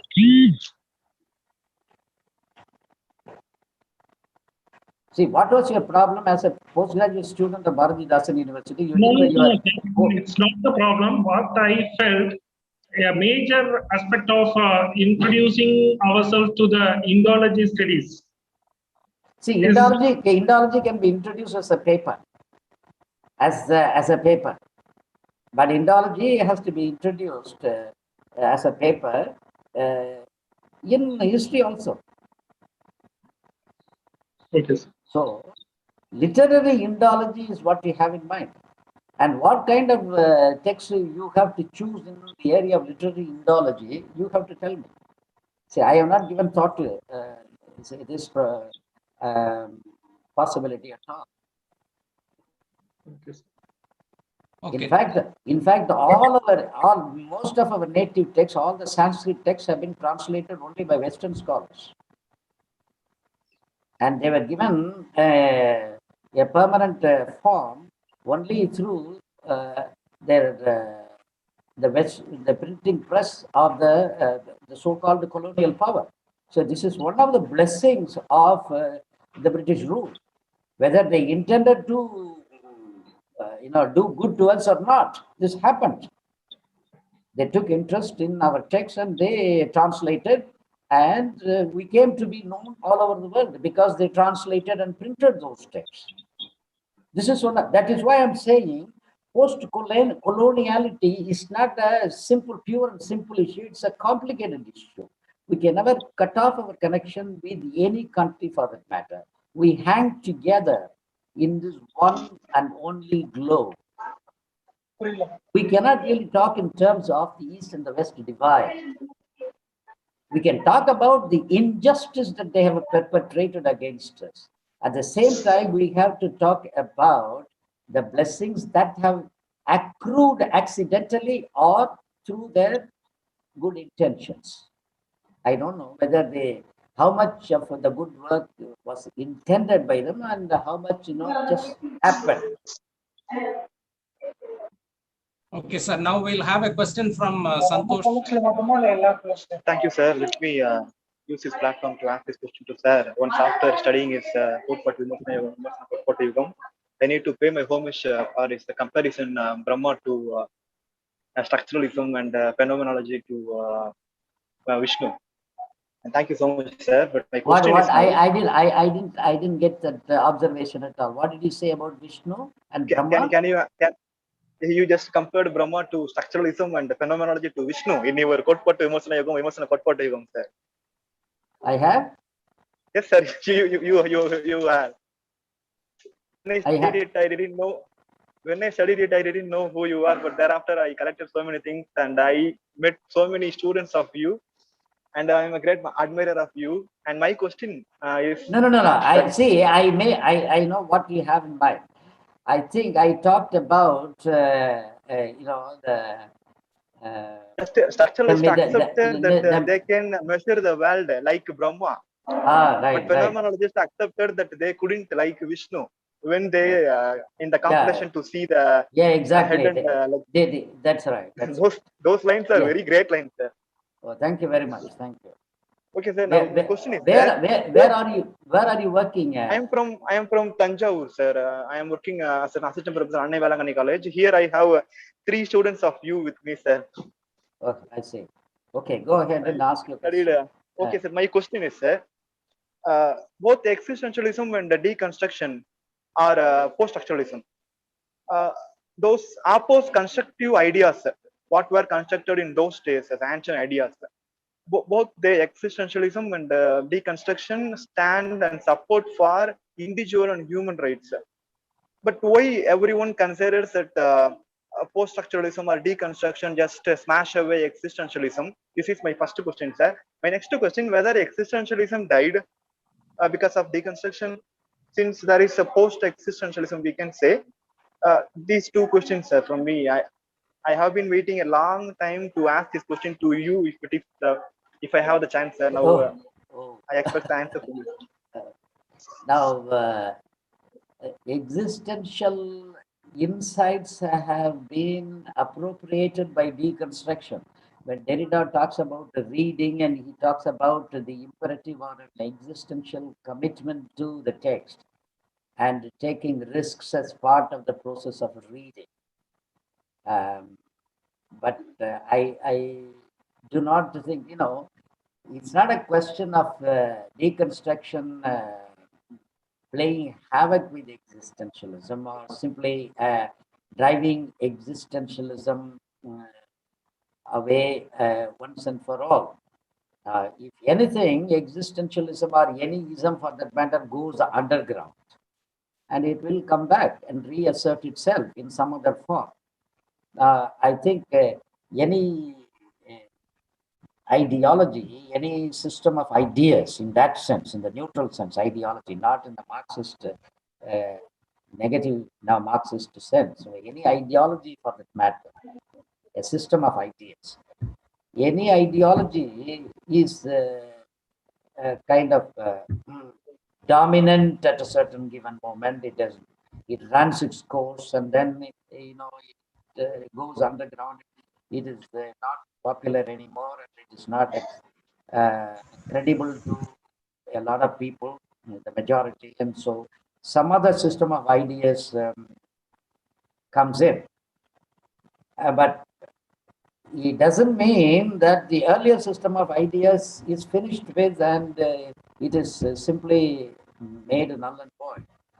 It reaffirms itself in a kind of different formulation, in a kind of different version, in a different version. So, no ism is dead and gone. Every ism comes back.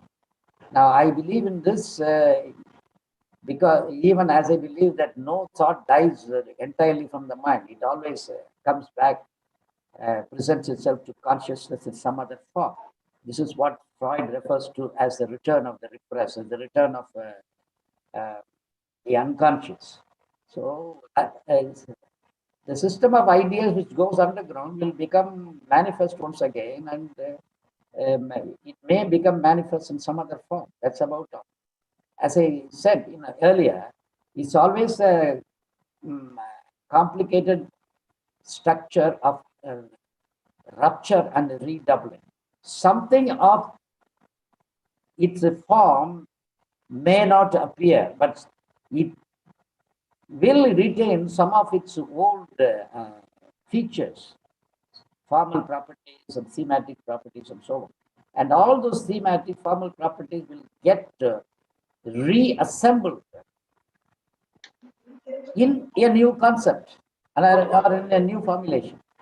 So it's not a question of a clean break or a clean complete disappearance once and for all. Total extinction of a system of ideas doesn't ever take place. Total extinction of ideas doesn't ever take place. The ideas undergo transmogrifications, the mutations, revisions. Jocularly, you might say it's like the Delta variant. There is always a variant of COVID-19. There's going to be a series of variants.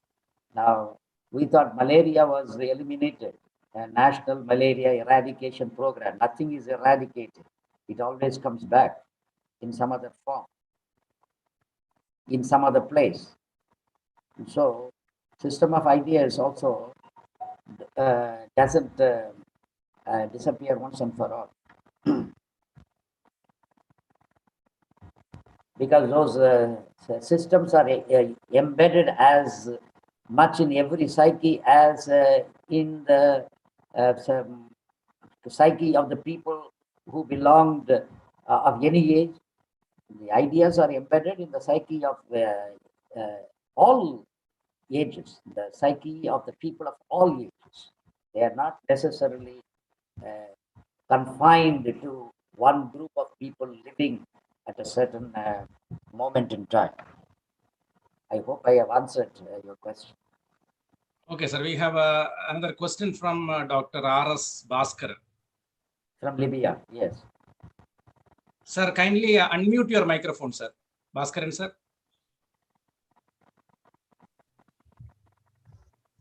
Okay, sir. Oh, yeah. Bhaskar, yes. Go ahead. And you are muted, sir. Bhaskaran, sir, you are muted. Yeah, now you are fine. Yeah. Okay. Good afternoon, sir. Good afternoon, Bhaskar. Thank you so much for your wonderful lecture, sir. Okay, what is your question, Bhaskar? I don't have any question. I would like to thank you. I know. It's like a thank you session. Thank you so much, sir. Very kind of you. So in the beginning to end, you have got the same spirit and energy. We teacher have to learn a lot from you, sir. So you are the teacher of all the teachers. You are a great guru. I consider you as my great guru. Anyway, it's a wonderful session. Thank you so much, sir. Very kind of you. May God give you long life to render service to the students and teachers community by giving this type of lecture. I know you can talk on any topic. You are you are a great scholar in literature, and you are the authority on Derrida. Thank you so much, sir. Very kind of you. No. I am not an authority. I am only a student. I am only a learner. Okay. You are an authority, undoubtedly. I may sound that I may sound authoritative, but I am not an authority. No, sir.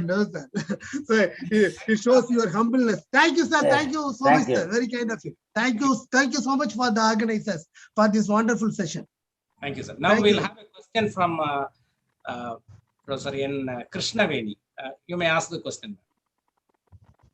Hello, sir. Good afternoon. I'm Krishnaveni from Tirunelveli. Okay. Sir, can you please explain the theory of ontology by Jacques Derrida, and can we apply it in diasporic literature and partition studies? No, I don't think I will venture to do that. In a short notice like that. I need to sit down and do some work, and I cannot really answer this question offhand. Now, but one thing I will say that ontology has always been one of the one of the motives of critical tradition or critico-theoretical tradition, which I have referred to as the perennial tradition. There are certain perennial issues in this perennial tradition. One of the issues is the ontology of the poet. Another issue is the ontology of the text. Now, you are asking me about the ontology of the text, textual ontology, right? Yes, sir. Now, textual ontology, as I was going to say, is varied, and you need to take it down the ages, right from the beginning. Now, historically, what was the text to a reader in the classical times, and then in the medieval times, and then the Renaissance text, and then the post-Renaissance 17th century, and then the 18th century, which will be the age of reason and enlightenment. So down the ages, and then the Romantic age, and so on, the modern age and the postmodern age. Now, that will take another lecture. Now, textual ontology. But let me tell you that there is one chapter in all the René Welleck's Theory of Literature. This is a textbook which we, put down among the reference works for all of the medical students year after year. Theory of Literature by Welleck and Warren. Now, in Theory of Literature, there's a whole chapter entitled The Mode of Existence of a Work of Art. The mode of existence of the work of art. Now, we don't use that phrase, mode of existence, that is ontology, ontological mode. Now, that we use. But we don't use the word work of art. We don't use the word work. And why? You know, there's that famous essay by Roland Barthes, From Work to Text. Now, you may do well to read that essay, From Work to Text. Now, we don't use the word even text. To be very precise, we need to talk about textuality. Textuality, not text. Now, why? Because text is somehow dogmatic. It is positivistic.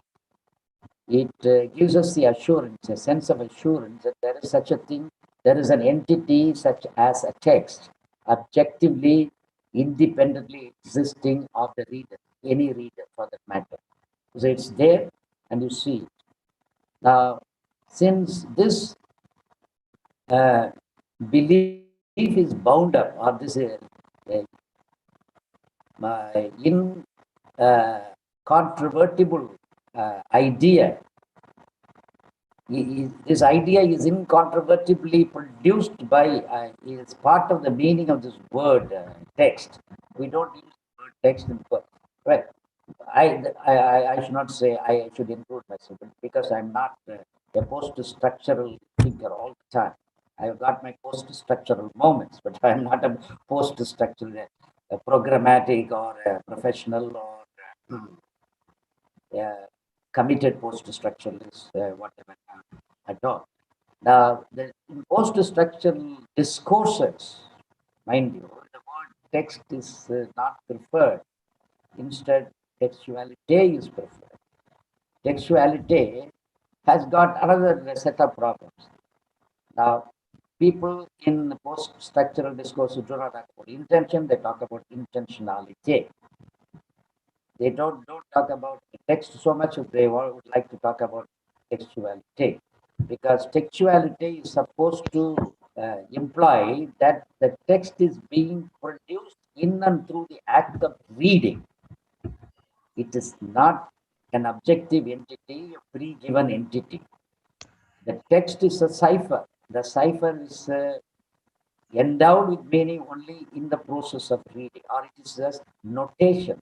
The notation is a kind of ghostly presence, and the ghostly presence is given a being and existence, a visible existence only through the act of reading and through the act of reading. So, but once again, the words ending with the ity, they are not accepted by all post-structuralist thinkers, post-structural thinkers. I want to avoid post-structuralist because that is a kind of dogmatic. That sounds programmatic.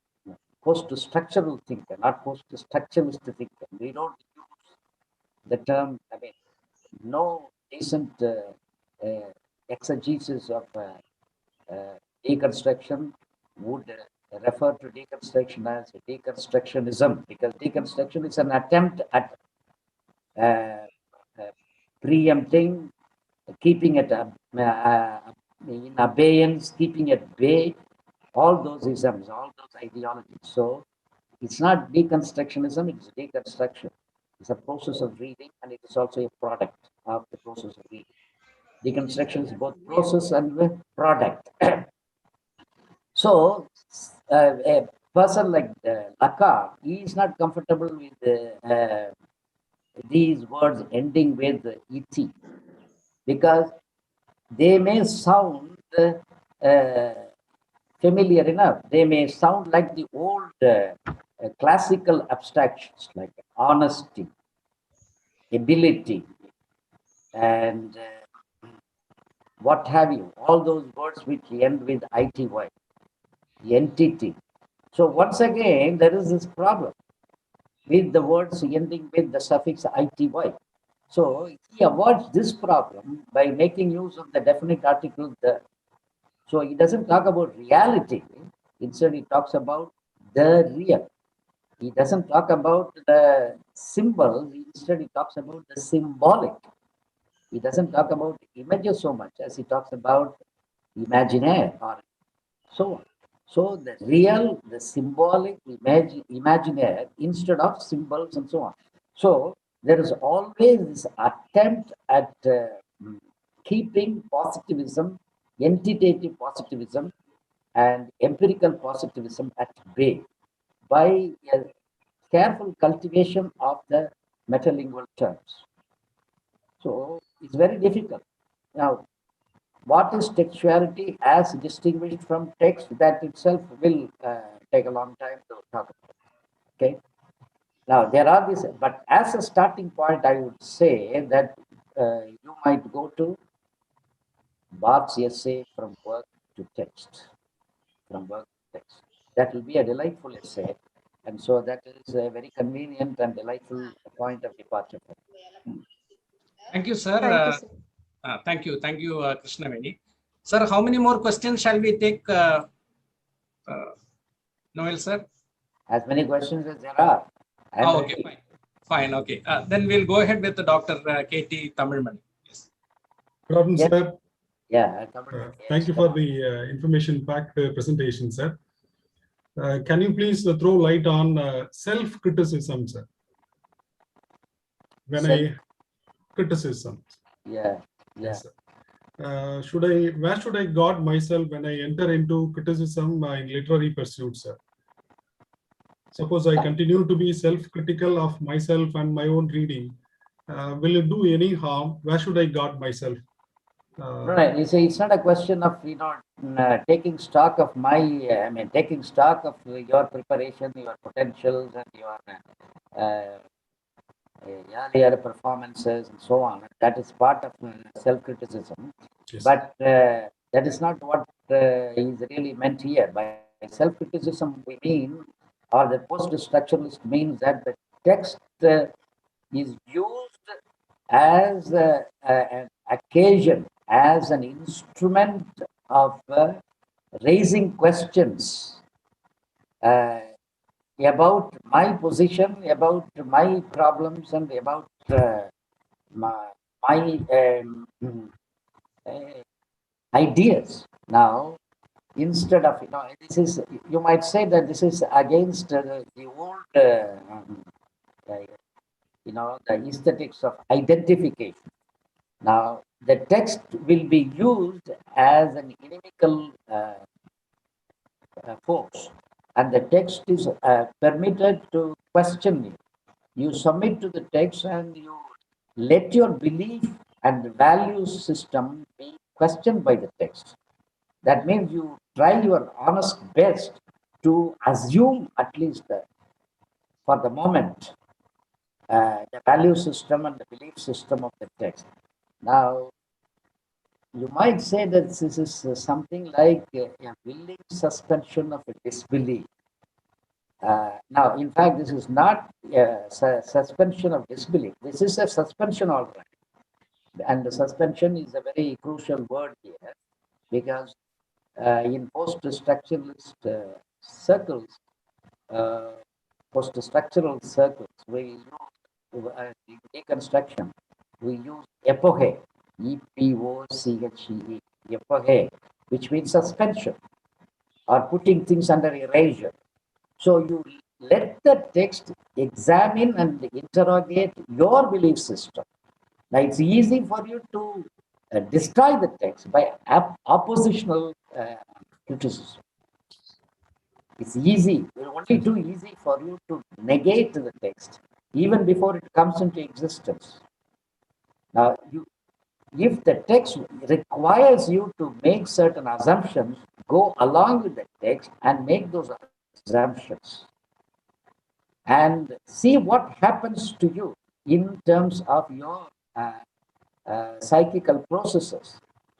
That might throw light upon your, not that self is totally discoverable or retrievable, not that your self is kind of transparent at any moment. No, not at all. In fact, Lacan says that self is not knowable at all. It is always the miscognition of one's self that takes place, even when you attempt the most honest kind of self-criticism via the text or through the instrumentality and the agency of the text.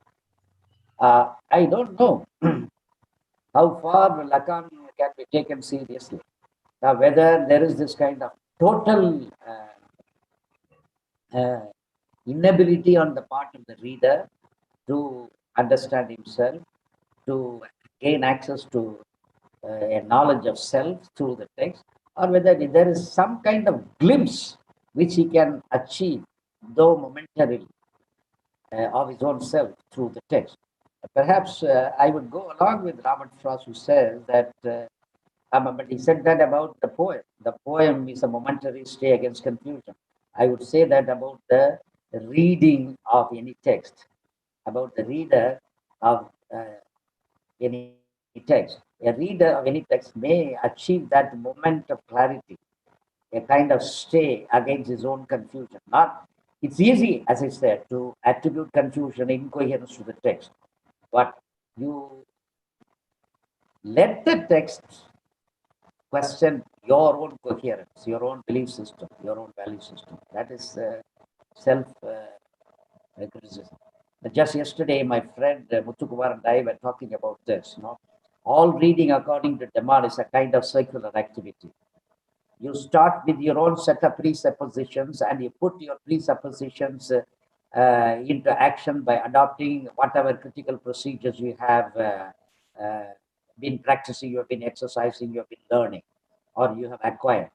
All the critical procedures you have acquired, you put into practice only to reenact your presuppositions, and you come full circle. You come back to your same presupposed position. Now, nothing ever happened except that you now know that such and such are your presuppositions. And Deman says at least you have become aware of your presuppositions. That is the service that the text has rendered to you. So maybe that is acceptable as the minimum kind of self-knowledge that you may achieve through self-criticism attempted through the instrumentality and the agency of the text. Yes. Thank you. Thank you, sir. And now we'll have a question from Dr. Reshma J. Sir, good afternoon. I hope I'm audible. Yes, you are. Yeah. Sir, I would say it is my privilege to listen to you. I work at Government Arts College, Ooty. Okay. Actually, I wanted to ask this question just using a quote of Catherine Belsey. Yeah. She said in an interview that no set of values or norms is so sedimented or so immovable that it cannot be challenged. So what is your take on that, sir? I think you answered that question when you were answering another question from another professor. But with some clarity. So as you said, no idea is so dead, or that it it is not extinct. It's going to come back. Yeah, it So is what's going to your come back. take on Yeah, yeah, Yes. it's going Yes, to come sir. back. Yeah, it is. There's going to be a recrudescence of those ideas, a re-emergence of those ideas, and the emergence is the crucial word. Emergence is not a part of the process of evolution. It might simply crop up, spring up, just like that, out of the blue, or out of the vacuum, or out of nowhere. I think Catherine Belsey sounds a little too deterministic and defeatistic in my view, and I don't share her. Near desperate attitude at all, near despondent attitude at all. No. Now, maybe the gain made by any progressive force. Here I'm making use of the Marxist terminology. Any progressive configuration, any progressive formation is uncertain, it's paltry, but then it is still a gain. And in the context in where we are living, in the context of extreme repression and coercion, I think even the paltry gain would be a gain. And one has to keep trying even for the paltry gain. I don't think we should give up hope. And if we give up hope, nothing else remains, and we cannot, have any raison d'etre for our existence at all, for the continuance of our existence at all. I would not give up hope. Now, Catherine Belsey sounds a little too deterministic and defeatistic. Oh, okay, sir. Thank you so much. I actually thought, because she said that it cannot be challenged, it is giving room for other thoughts. That is how Derrida at one point says that whether there is any space outside the logocentric tradition at all is a very big question. He wonders whether there is any space outside the logocentric tradition. He does make a, shall we say, assertion. Yeah. Yes, I see. It's very difficult to use absolutely. any word when we discuss Derrida. Now, he doesn't make assertions. Now, that's a wrong word. So some kind of absolute thought he had. So I thought maybe Belsey was more relative. She was ready to give room for other isms, other developments in criticism. That is why I used this quote, sir. Anyway, thank you so much, sir. It was an enlightening session. Thank you. Now we'll have another question from Dr. S. Manimekhale. Madam, you may unmute and ask, Madam. Dr. S. Manimekhale.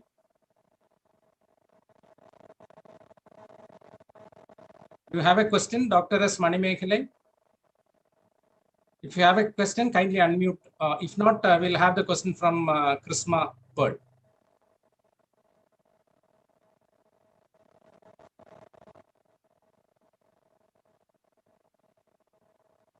Madam Krisma Pearl, you are not audible.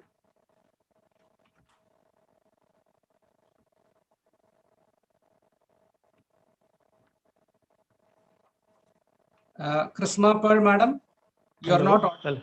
Hello, sir. Yes, sir. You can ask, sir. Sir, good afternoon, sir. Good afternoon. Resource person, sir, respected resource person, sir. It was an enlightening session. Thank you so much. And the last session, especially informal way of asking questions and answering those questions, is very, very interesting one, session one. Thank you for that. So it would be wonderful to have a discussion like this, okay? So that we will understand it in a better manner, okay? Whenever somebody asks questions, it will relate to one particular aspect, text, or else their way of understanding, okay, a particular text. So we can understand that how it can be applied to any particular text and how to read a particular text in what way. So in that way, it will help us a lot, okay? And apart from that, I want to ask you, first of all, I would like to ask you to share your email ID. In future, if you want to interact with you, we would love to interact with you. So therefore, I kindly request you to share your email ID in the chat box and at the end of the session, okay? And secondly, this particular critical theories, especially for younger generation, okay, who are pursuing their research, PhD, MPhil, or whatever it may be, PG, post-graduation in English. So for such a community, those communities, what is your say, sir? So what sorts of theories they should read, which books they are supposed to read to inculcate or else imbibe critical bent of mind? Okay, and a brief clue, if you could share with us, it would be helpful for majority of the audience, sir. There are a number of survey type books. For instance, a short history of modern literary criticism. The literary criticism by Wimsatt Jr. and Client Bruce. Wimsatt Jr. and Client. There is a whole series of multi-volume books, multi-volume series by René Welleck. The age of classicism, the dark age, criticism in the dark age, criticism in the Renaissance times, and so on. You may do well to look up René Welleck. They have got 10 to 15 books or so in a whole series. Okay. There are many books, and there are anthologies also. Anthologies like The Modern Tradition by Richard Ellman and Charles Fiedelson. And where are you teaching? Sir, Bangalore, sir. I am from Bangalore. Well, yeah. Wilbur Scott anthology, that's a familiar one. Wilbur Scott approaches of criticism. There are ever so many anthologies, critical anthologies, theoretical, and the famous two anthologies by David Lodge, 20th century literary criticism and theory, and modern criticism and theory, anthology of modern criticism and theory. Both these anthologies. And there are other anthologies. Right now, I can remember only these anthologies. But you need a lot of, and also there are anthologies made by our Indian scholars. The Critical Tradition, 2 or 3 volumes by Professor V.S. Sethuraman. So there are anthologies of all kinds. And critical histories, different kinds of critical histories. But all these books will give you only information. As I said at the beginning, you need to go through the original excerpt. For instance, one has to go through, there is no substitute for going through Aristotle's Poetics in translation, some standard translation. And there is no substitute for going through critical text compiled by Enright and Chikara. We had critical texts compiled by Enright Chikara for our MA stuff. Now, most of these books are not known to the present day generation. The youngsters do not even know these books, and I don't know what original pieces they read at all. And also the essays of Matthew Arnold, essays of Johnson. All these, one has to read these original critical essays as such. There are anthologies which will give you excerpts. There are histories, yes, but once the student makes up his mind as to which critic he is going to read a lot, then he has to go to the collected critical works of that particular. Maybe he has already made a choice in favor of that critic's methodology. And it doesn't stop there. Yes, you have to give courses relating to history of ideas, history of philosophy, interdisciplinary courses as electives and extradisciplinary courses also. Some sociology, some history, fundamentals of sociology, fundamentals of history, all kinds of ideas. Sir, So yeah, yes, sir. it's an immense and an impossible task. One has to keep reading, and you choose your tool discipline, whether you want to function as a psychoanalytic critic or whether you function as a philosophic critic or whatever. That means that you concentrate on that one particular discipline.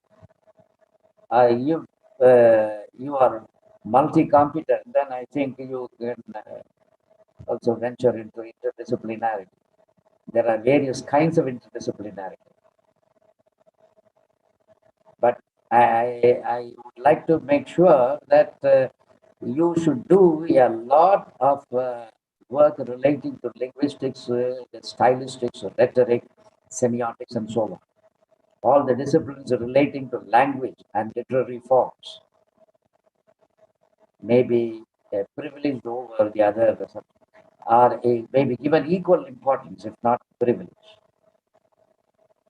over the other disciplines. Thank you, sir. Sir, excuse me, sir. One more thing, sir. How to relate these critical theories to especially mythological, sir? Mythological characters and plots and the sub themes. You are asking questions about archetypal criticism. You have to Yeah. Correct, sir. No, yeah. How to? But I cannot see. I can give a lecture. I can give you information. I can get you acquainted with certain ideas. But unless we do a workshop and I give you exercises so over a whole week at least, I cannot train. I cannot train you in critical procedures.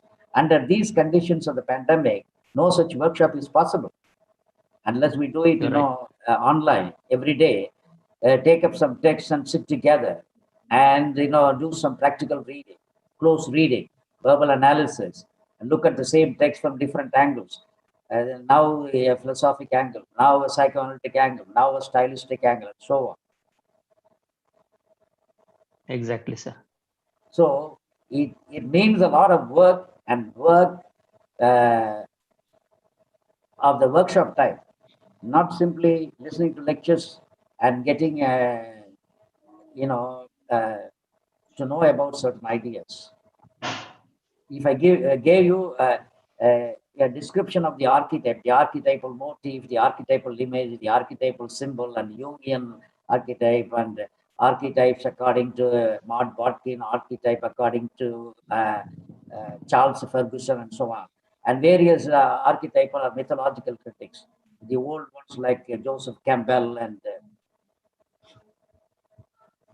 others, and the new ones. I mean, that's not going to help you. That's not going to help you unless we put a particular methodology to work on a particular text. Thank you, sir. Thank you so much, sir. I think we'll have the last question. There is a question from Madam Rosalind Sophia in the chat box. She has asked this question. If a text is mere summary and criticism is a deconstructive process, where lies the ideal form? Does fan fiction come under critical study or a literary text? Fan fiction is not, for me, it depends on your position. Fan fiction, I do not know much about fan fiction, but whatever idea I have of fan fiction makes me say that it is not exactly a literary type of a literary stranding, and I really don't think that it's I would go with the view that the text is a summary. Text is not a summary any more than criticism is a summary or a theory is a summary of something, some idea. No. Now the summary is precisely what is the problem. The paraphrase, the summary.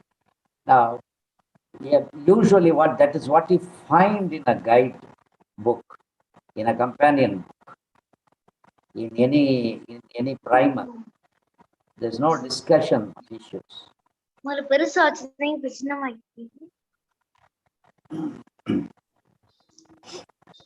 Excuse doctor. me, sir. Yes. Excuse me, sir. This is Sivika Me from VIT Chennai, sir. Can I put a question to, I mean, not a question at all. Of course, I think of holding a workshop. I think of inviting, I plan to invite Noel sir to our university, in fact, but now it's not possible. So can we hold any workshop online, sir? Virtual workshop, can we hold one approach? If we take up our focus is on one thing particularly, can we do it, sir? Yeah, we have to agree on a number of texts which we will subject to that particular approach. We have to select the text. We have to first of all select the text, and then a suitable approach in common for all these approaches. So then we have to organize, let's say, a 3-day or a 5-day workshop. Okay. Where exactly are you working? VIT Chennai, sir. VIT Chennai. Actually, I was in Tiruchirappalli. I VIT. worked at Oxford Engineering College. VIT Vellore or Madras? Chennai, sir. Okay. I was in. So you think about it, and if you want to have a workshop like that, let us know, and I can get my team members also. We will do the workshop for you. Yeah, sure, with pleasure. Thank you. In that case, we will not be talking in the void. A beautiful and ineffectual angel beating his luminous wings in void and vain, like Shelley was supposed to be, as it described Matthew Arnold. No, so when we talk theory, or when we talk criticism like that, we are very much like Shelley, beating our luminous wings in void and vain. Okay, sir. Okay, thank you. Okay, Dr. Mani Mekhale. Thank you, sir. Thank you, sir, for giving me this opportunity, sir. I'm Mani Mekhale from APSA College, Tirupati, sir. Okay. Sir, I'm privileged to ask the question to Noel, sir. Sir, thank you for enlightening us, sir. Sir, my humble question is, what is instrumentalization of the society, sir? Can that be worked out in criticism, sir? What is it? What is? What is instrumentalization of society? Can that be worked out in criticism, sir? Instrumentalization of society. Now, instrumental knowledge. Right now, there's a lot of instrumental knowledge because this is an age characterized predominantly by science and technology or techno-science. There is a lot of instrumental law. Here, I'm talking out a Foucauldian position, and he used the term savoir. SAVOIR. Savoir means instrumental knowledge. See, and instrumental knowledge is not the same as communicative competence. No, that's the distinction that Horkheimer makes between instrumental competence and the communicative competence. Communicative cognitive competence is much more than being able to use machines. Now, what happens here right now is that greater importance is accorded to instrumentation. Now, maybe instrumentation is required, more instrumentation is required in our teaching and learning activities, particularly because of the pandemic situation. But I think the humanist mode of learning and teaching would promote better the competence of the communicative and cognitive kinds.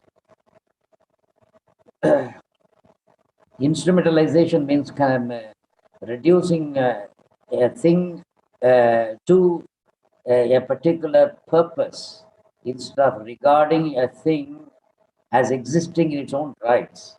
A thing is a thing in its own rights. Particularly, a person is a person existing in his own or in her own rights. A person should not be instrumentalized. A person should not be, made subservient to our purpose. That is to dehumanize the person. When we treat somebody as the means and instrument of our self-promotion, we dehumanize the person. We do not treat a human person as a human person. So there is an overall dehumanization of the society in the sense that members of the society are required to use instruments more and more smart instruments, smart devices, gizmo things in this age, and maybe they become kind of mechanized, and they become like instruments themselves by losing their cognitive competence bit by bit.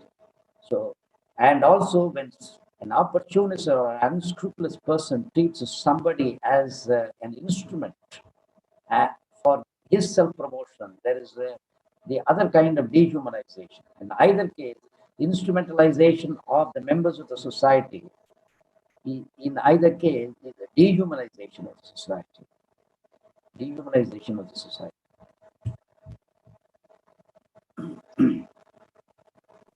Thank you, sir. Thank you for the wonderful way in which you have discussed all the questions.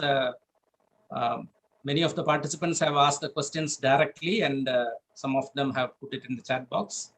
So we have spent more than an hour for discussing the questions. Yeah. So I think it was something like a workshop, actually. It was not a webinar. It has come to around 3 hours now. And have been talking for more than 2.5 hours.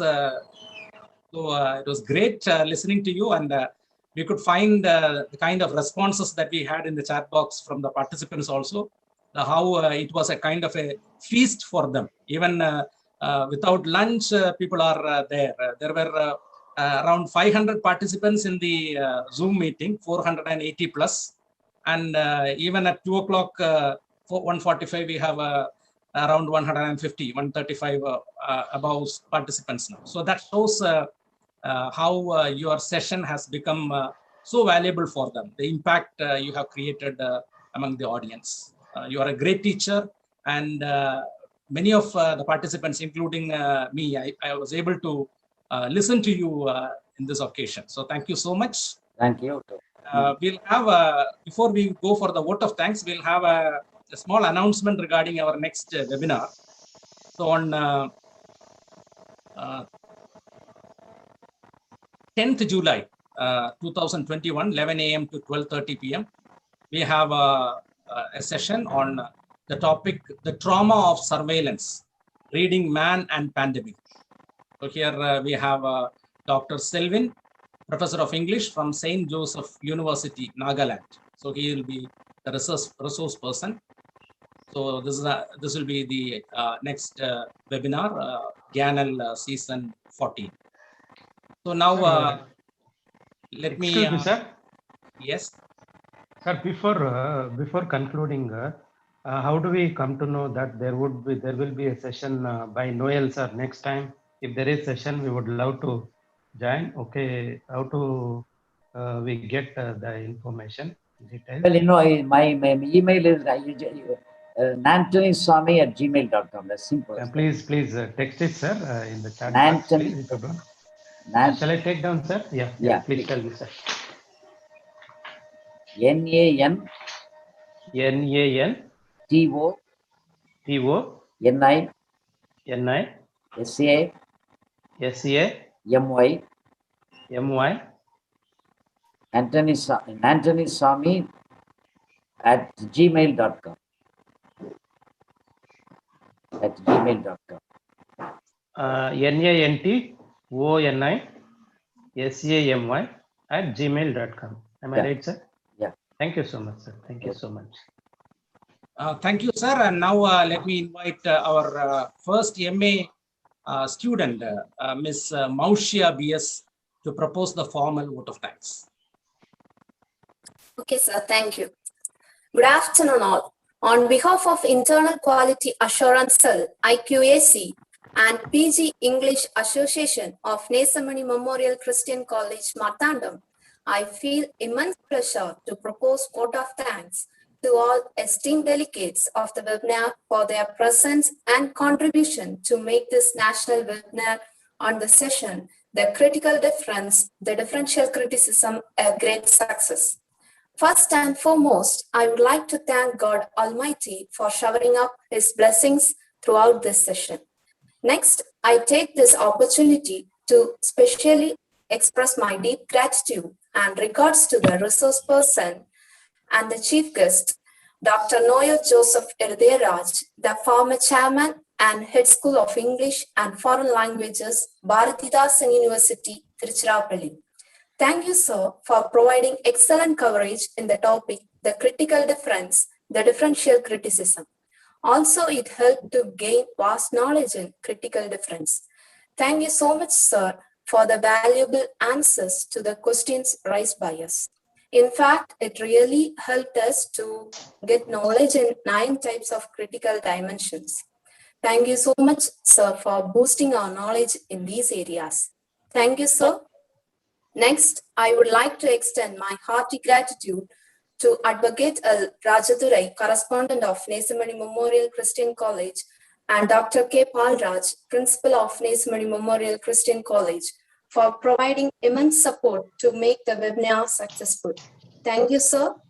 Next, I would specially thank Professor Tibi Thomas, Head of English Department, and IQAC Coordinator for organizing a national webinar, even amidst the pandemic. Thank you, sir. Last but not least, my deep sense of appreciation and thanks for all professors and research scholars who chose to live with us and attended webinar with great enthusiasm and made it a successful event. Once again, I thank you all for being with us this afternoon. Have a wonderful day ahead. Thank you. Thank you, Maushia, for the words of gratitude. Thank you once again, Dr. Noel Irudayaraj. Thank you very much, Dibesh. Thank you, sir. Thank you. I should also thank Dr. Joseph Dunstan also for introducing Dr. Noel sir to me. So I thank Dr. Dunstan very specially, and I thank all the members of the IQAC also for their support, and the department PG Association of the Department of English. I thank Professor Dunstan too. Thank you, TB. Thank you, sir. Thank you, sir. Thank you very much. Thank you, Professor Dunstan. Thank you. It was a wonderful treat. Thank you.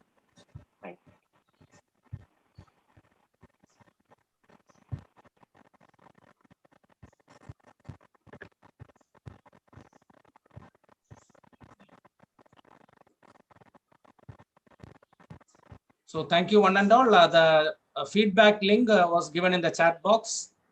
Hope all of you have submitted the feedback forms. You will be receiving your certificates very soon. Sir, sorry to interrupt. Yes. Actually, I am Dr. Reshma and I received the certificate, but my designation and it is Government Arts College, so I need the place name also, sir, on it. Otherwise, how it might not look valid. That is why. Actually, we have only 2 indicators there that is to be picked for the certificate, the first and the second one, so that we have given there. I hope you include the other indicators, sir. Otherwise, this would look so absurd. 2 indicators here, madam. This is a certificate which is generated by Certify. Yeah. So we are not manually doing it. We have only. I know. I understand that, sir. But is it there? You have any possibility, like you can change the indicators so that we can get. See, what you can do is, if you want, you have to put it there in the column of the college, Government Arts and Science College, Chennai, or something like that. Then like that, with the name you mean. That is how I did it. Sorry, sir. I did it earlier in other sessions, and it was 2 times it was mentioned. Government Arts College of the Government, like that. So this time I just avoided that, and unfortunately I get it without. You can keep this in mind. So in the first one, when you give your name, second one, if you want something more with the college name, you can include that also. Now it is not possible, sir. We cannot do it manually, madam. This process. No. Maybe at the end I'll try. You contact me. Yes, sir, because you are generating it. It is computer generated. I understand, and you given. You gave us only one. That is only one response. I can respond only once. Yeah, So madam, I couldn't. you hold on. Once this regular process is over, you just give me a message in my WhatsApp number. I'll try to do so. Definitely. Okay, sir. Thank you. Sir, I am Sir, Sunny, excuse me. head of the Department of English, ST Hindu College, Nagarkoil. Sir, is there any separate form to get the certificate, to fill any form, additional form? There is a feedback link given there in the chat box. Sajid sir, I'll post it once more. You may just click on it. I'll post it now again. You may just click on that and you'll get the Google form. You need to fill it. The first two options will be picked for the certificate, name and the name of the institution. Those two options will be picked. Feedback form, I couldn't. In the chat box, I have posted a link, the last message. Yes. Okay, sir. Click on that. Excuse me, sir. I'm Mrs. Sweetie Moses from Women's Christian College, Chennai. Madam, tell me, madam. Sir, the same problem that Ms. Reshma had. The thing is, I had mentioned Women's Christian College and I did not mention Chennai because you had asked name of place in the next column. Okay, madam. So now, see, there are two women's Christian colleges. One is in Nagarkoil and the other one is in Chennai. Since it does not specify Chennai, then it can become a mistake. So can my certificate also have the inclusion of? Yeah, you just send me a message stating the thing. Let us sort it out later. Because once all these certificates are generated, then we'll think of it. But in between, I cannot do anything now because that is a computer generated thing. Yes. I shall send a message to you right away, sir. Please, thank you. Thank you, sir. Thank you. So, excuse me, sir. Good afternoon, sir. Sir, I'm Vidya, sir. Vidya from Chennai. I'm working for a medical institution. I have been for the whole session, but now I am unable to edit the form, sir. I couldn't get into the form and do any kind of editing over there. Madam, you have to just click on this link which is given there. It will automatically take you to the Google Yes, form. sir. I just clicked. It takes me to the binge page, and I'm able to see. Yeah. Yeah, you just have to click the submit button at the end. That's all. No, there's no submit button. I am able to see the form, sir, but I'm unable to edit. Also, that means you have already made one submission. If you have already made one submission, you will not be able to do it again. That's the thing. Sir, okay, ma'am. Fine, sir. Thank you.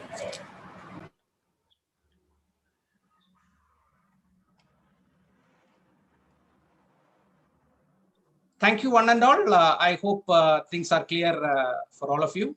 And thank you so much. So, Tibisa, the form. So please don't. Hello? Yes, sir. Form.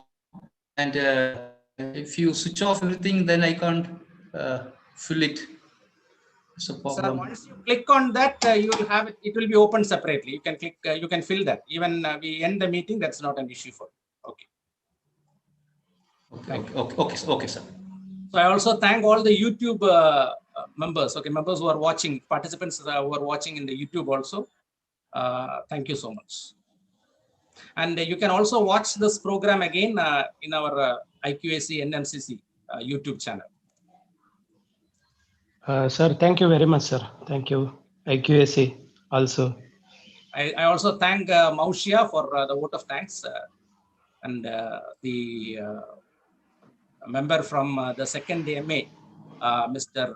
Taufik. So Taufik and Maushia were the webinar conveners and co-conveners. So thank you for your wonderful work. Thank you.